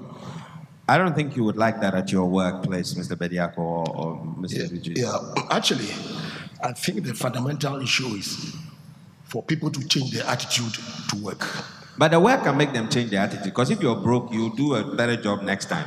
But in the public service, you get transferred, so you are guaranteed a salary, and the law backs that. Yes, I agree. But what I'm saying is this: see, if you look at the public sector, the commitment to work, I don't think is there. You know, with the private sector, I mean, you account for your stewardship, which you don't find in the public sector. Yes, I'll give a typical example. There was a time that we needed to assess the EDIF fund. You know, we went to Cal Bank. Hello?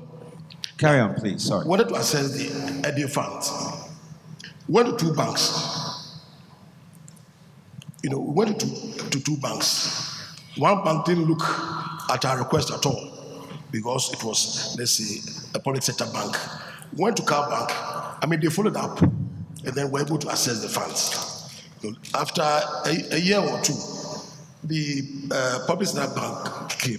Ernest, why don't you give us a try?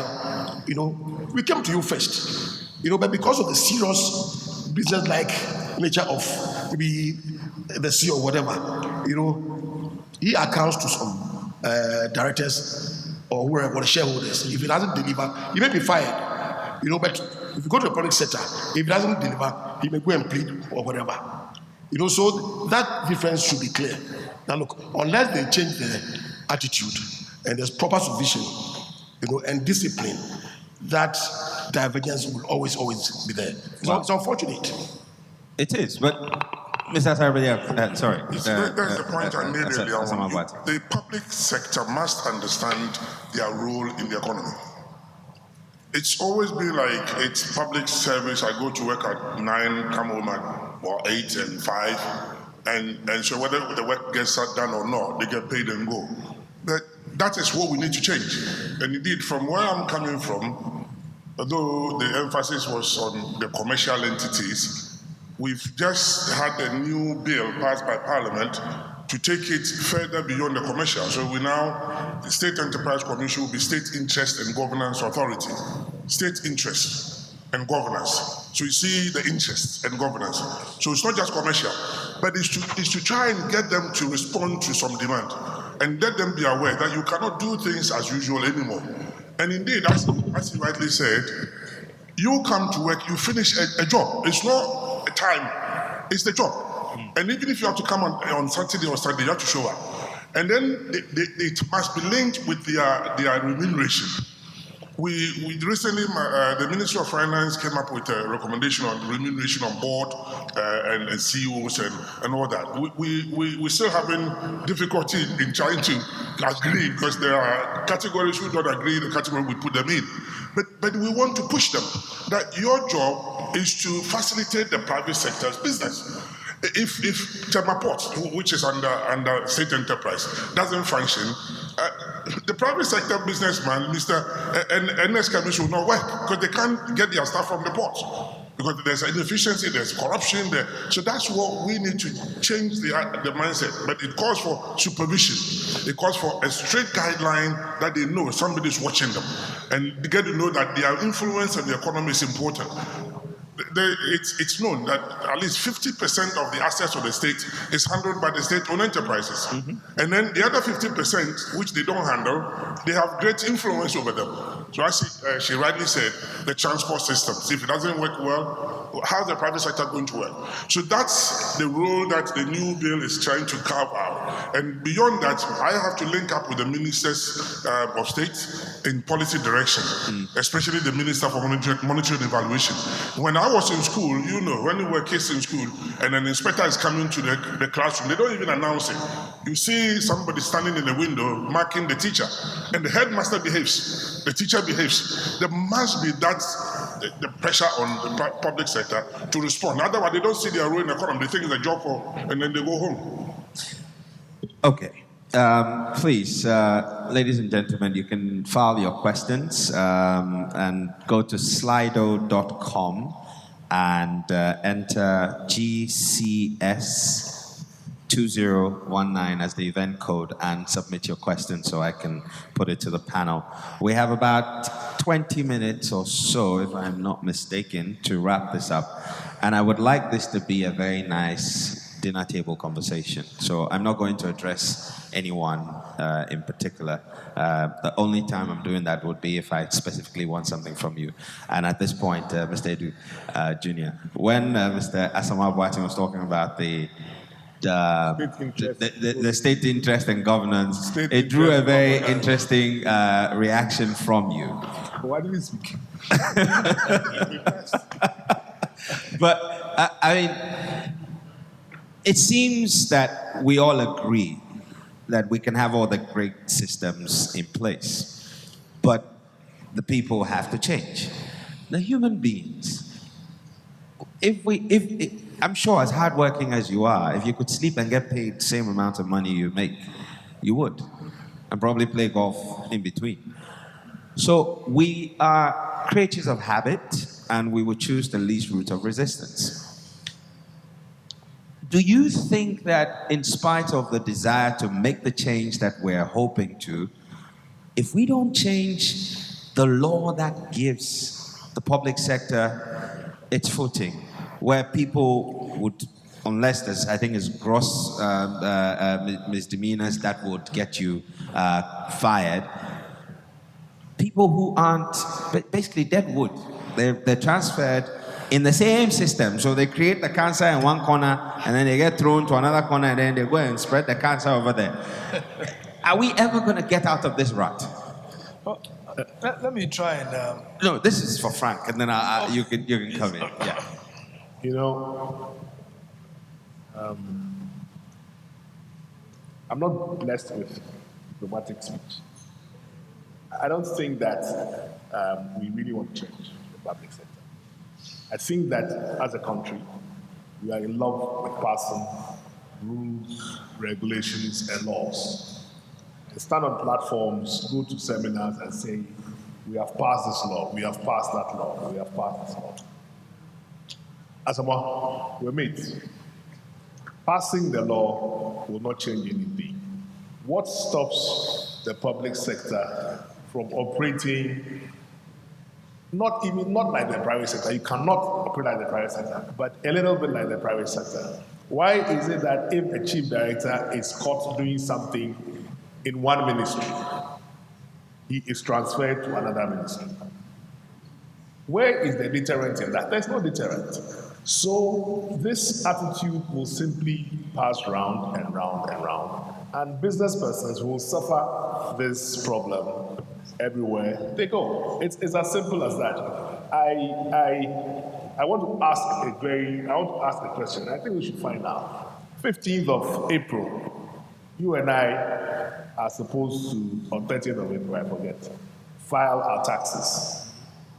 Show me one MP, member of parliament, or minister of state, or chief director, or public servant, the people who enforce those laws, who has gone and filed his or her personal taxes at the deadline. Show me one.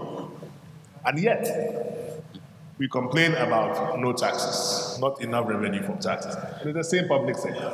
So for me, if you ask me, there's no desire to change. There's a desire to, as I tell my colleagues, when your brake light is flashing red, and you disconnect the wire, it stops flashing red. So you say that you fix the brakes. That's what we want to do. Wow, thank God for plain speaking. But earlier on, Frank, you did say that the private sector must continue to thrive in spite of the failings of government.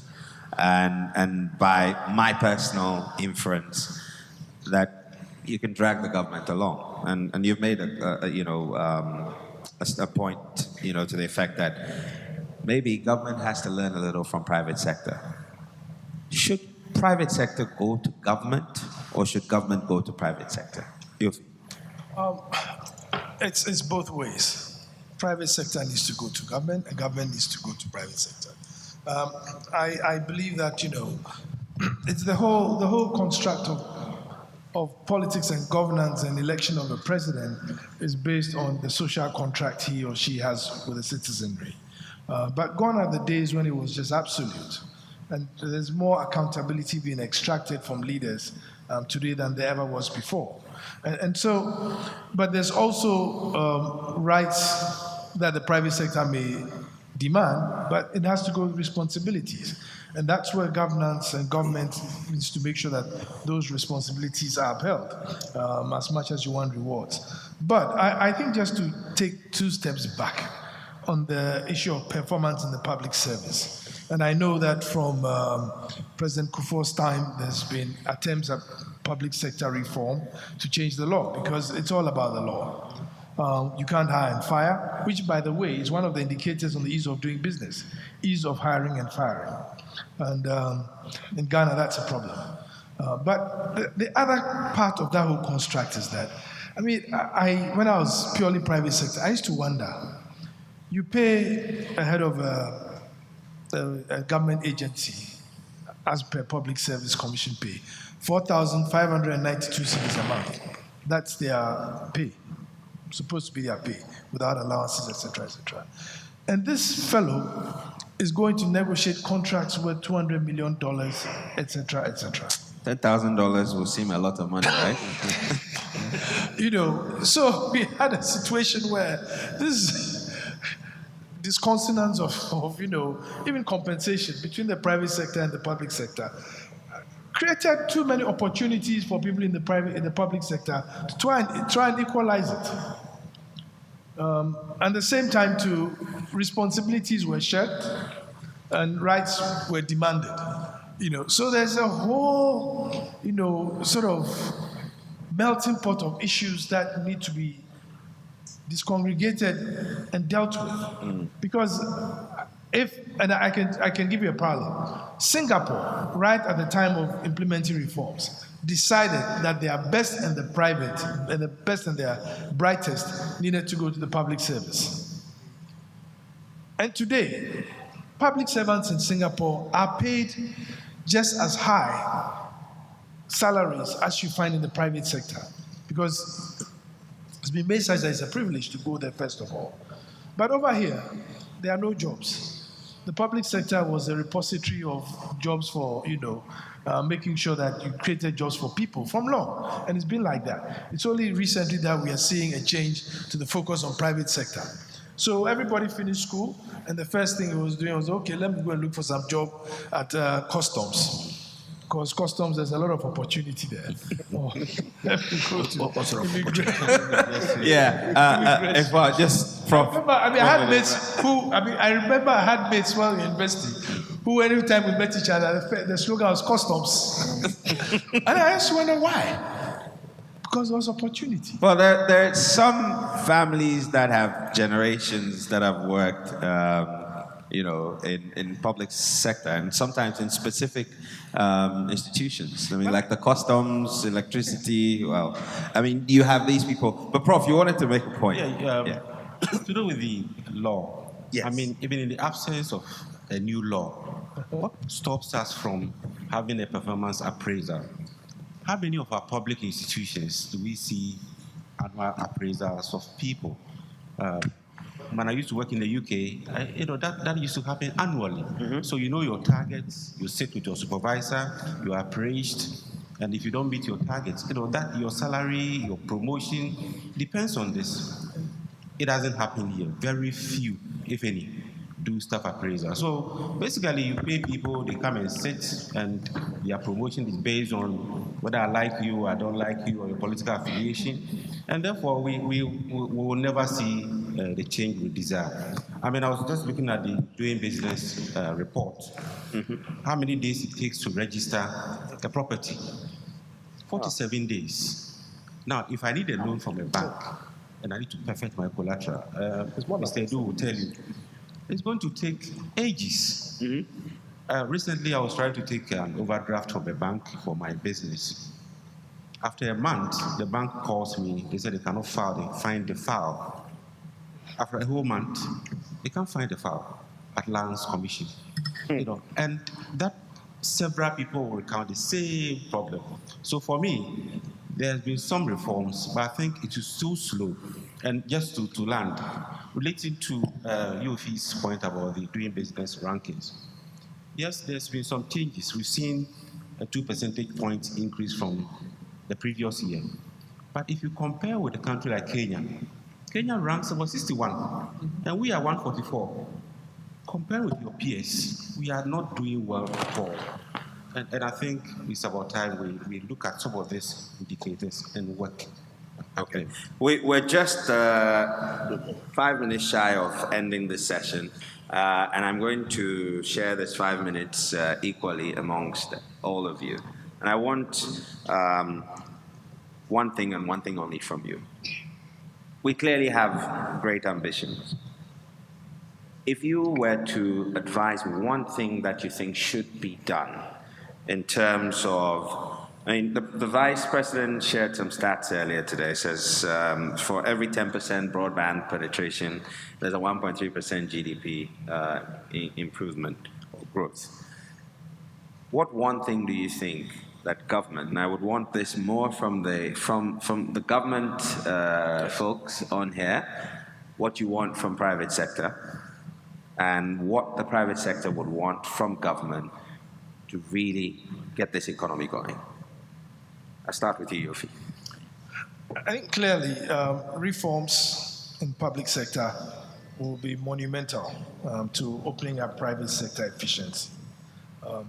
But also, I think a self-governing private sector, very strong self-governing private sector, should work in helping government in governance. And I'll give an example. I mean, and not to find fault, but just use as an example. Ghana Banking Association could have performed a very good self-regulatory function, which could have or might have prevented the problems we saw over the past 2 years. And I remember very well a couple of years back, a bank that is now defunct, at annual banking rewards. Here was a bank that had not been in existence in 2 years, but yet won the prize for best long-term financing. I say, wow, how is that possible? Caveat. Caveat. Caveat. The banking awards is not organized by the Ghana Banking Association. Yes, but I'm saying, as a the point banking of, awards has nothing to do with Bank of Ghana or Bank of That's a very fair point. yes, it's a fair Some point, marketing but company. I didn't say it was. I was just using it as an example. I'm saying that if the Ghana Bankers Association, as an association of bankers, had a great self-regulatory mechanism, I am sure a lot of the problems that we have would not be there. And that does not mean they should take over the function of Bank of Ghana. So on the private sector side too, I think responsibilities, enforced responsibilities, will be required by government just as much as private sector would require government to do the necessary reforms. Yeah. Okay, thank you. Prof. I would zero in on attitudinal change, both on the side of government and also on the side of the populace. We can digitize, we can introduce all the new technologies, but I bet you there are some people still within the public service who will not switch on a computer. No matter the technology you introduce, they will never use it. Both private, public, you find them. So I think we need to change our attitude. We should adapt to technology and make it work. Okay. Thank you, Prof. Efwa. Well, I would say that at Registrar General, we want the public, the business public, to comply. They don't. You know, we have all the framework for them, but they don't use the services, or they don't comply with their obligations under the law. I just want to say that with the new Companies Act, there's going to be an autonomous register of companies, and it's going to have a board, a 30-member board that is being drawn from the public and private. So I want to see how that's going to be. I think we have a great future because we're drawing them from the bank, SEC, Institute of Chartered Accountants, corporates, corporate and then business, academia, and all that. So we want to see all the best practices that they can bring on board. So I'm looking forward to a brighter future. Okay. Yeah, I also think that let's have a non-partisan leadership in the public sector. Let's empower them, and then let's also let them bring discipline to their workplaces. Frank? I would separate government from government appointee. I do not understand why, if there's a problem by ECG, the Minister of Energy should go on air to defend ECG. I expect the Minister for Power or Energy to query the MD of ECG. So I would separate government from government appointees so that government can hold the government appointees accountable. Okay, Mr. Samabwaji. Well, I would encourage the private sector business people to be more open in giving us direct feedback of what is happening on the ground and not encourage, for better use of word, bribery on the ground. Sometimes they facilitate. They facilitate. Because why don't you say you don't want to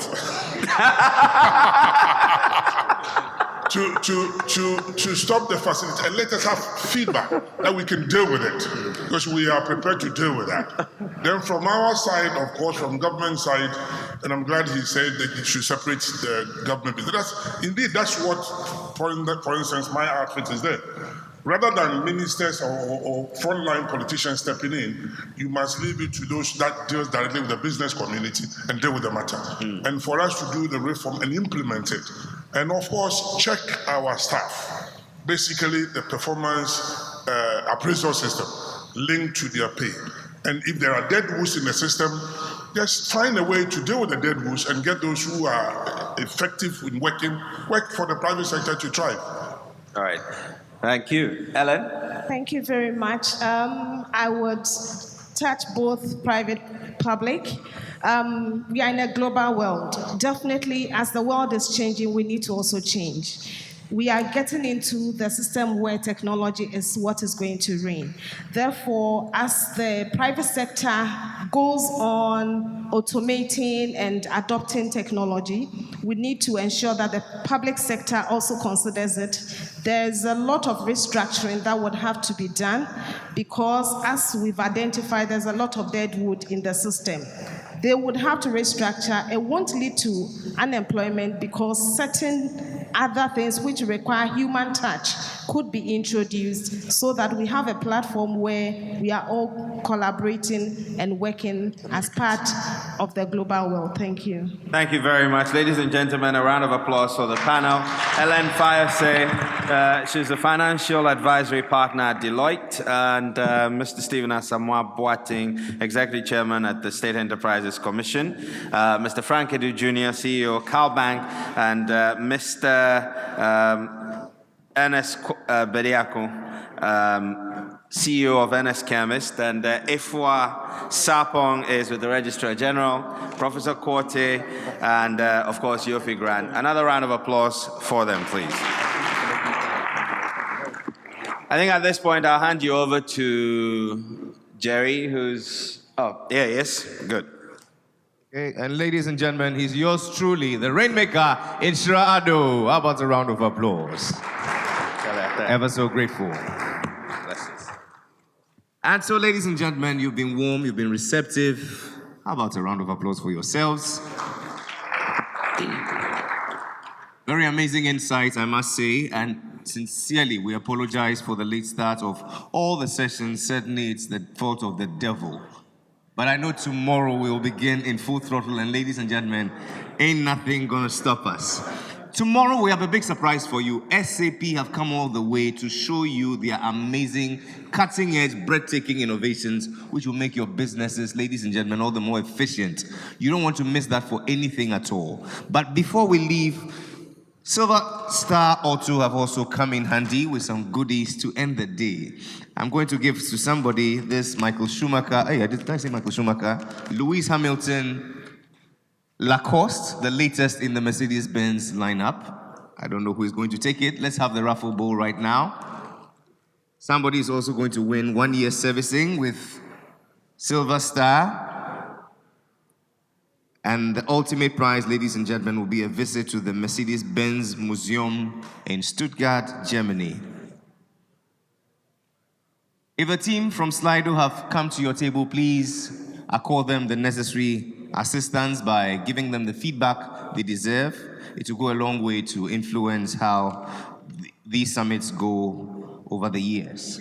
And so, acting as the electoral commissioner, let's see. Oh, you don't want me to toss it first? Okay. One last one. Okay. Marco, you drive a BM. He drives a BM, so I don't know why. He wants a Mercedes. Okay.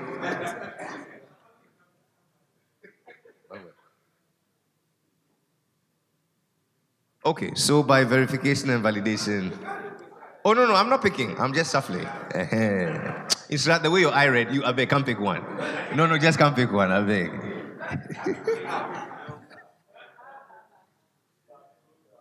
And so, this winner walks away with this branded polo, the latest in the Mercedes-Benz lineup.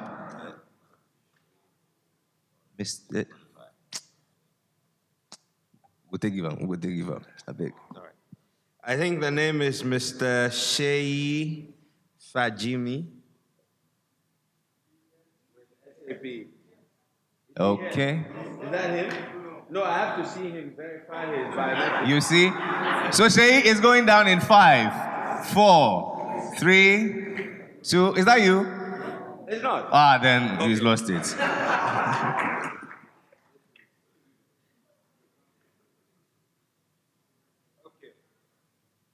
Tusha Jalan. Tusha Jalan. Where are you? 5.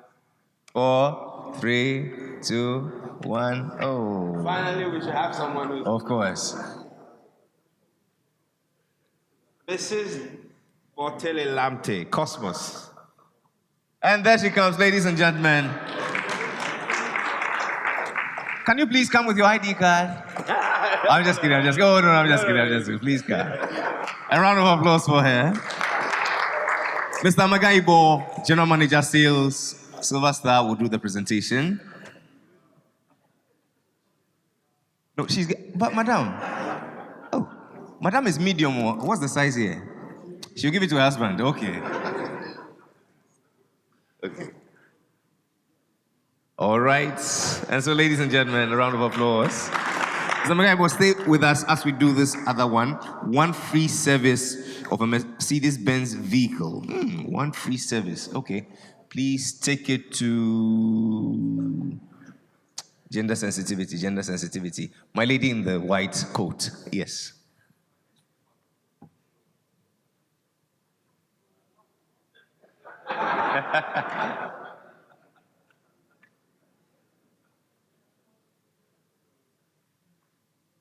From Olam, ladies and gentlemen,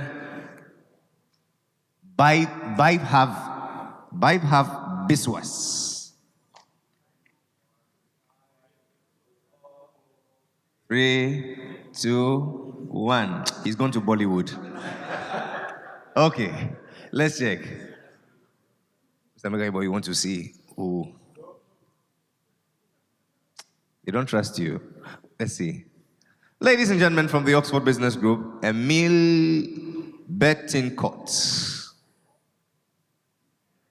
Oh, 3, 2, a whole country director. No problem. I think Mr. Yofi Grants has some magical fingers. He can pick a winner for us, please. Oh, no.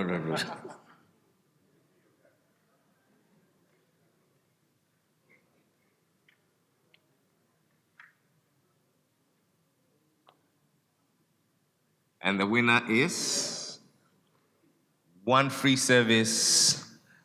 Ladies and gentlemen, Alex Osei Oparinyante, Director SME, Airtel Tigo. Is he here? Are you the one? Oh, are you sure?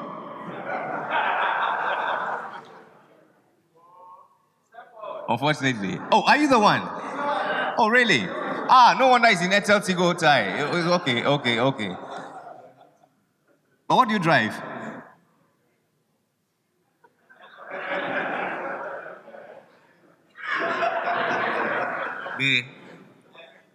He says ladder. Oh no, Hyundai. Okay, I thought you said ladder. But I said, hey, and then room. He'll give it to his pastor. Okay. Congratulations. One free service. There's no limit on the amount. Wow, one free service. Say. Okay. Congratulations, Mr. Nyante. And now the overall, please welcome the Managing Director, the CEO, I beg your pardon, of Silver Star, Mr. Asad Nazir, to present the winner of this prize, a visit to the Mercedes-Benz Museum in Stuttgart, Germany. Charlie. Good. Just a visit. They won't come back with the car. Not a customized made. Okay. Not a custom-made one too. Okay. From SAP, a channel sales manager, West Africa, Cesare Osuji. Oh, okay. That's the man. Ever thought of going to Germany? Oh, that's okay. Please, let's have his.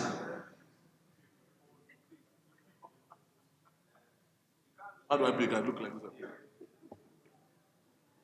I hope I don't pick my okay. If you pick, it's all on you. Okay, ladies and gentlemen, Mr. Andrews Dente, Deputy Director Finance, DVLA.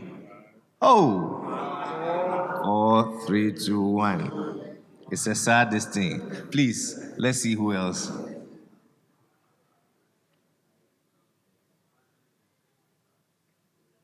Okay.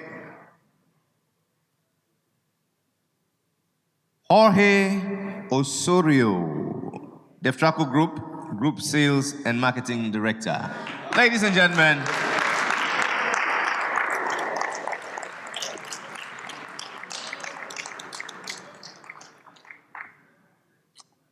no, but it's still a European thing. But no, you come. Spain to Germany. Nah, it should have been Africa to, Ladies, a round of applause for Jorge.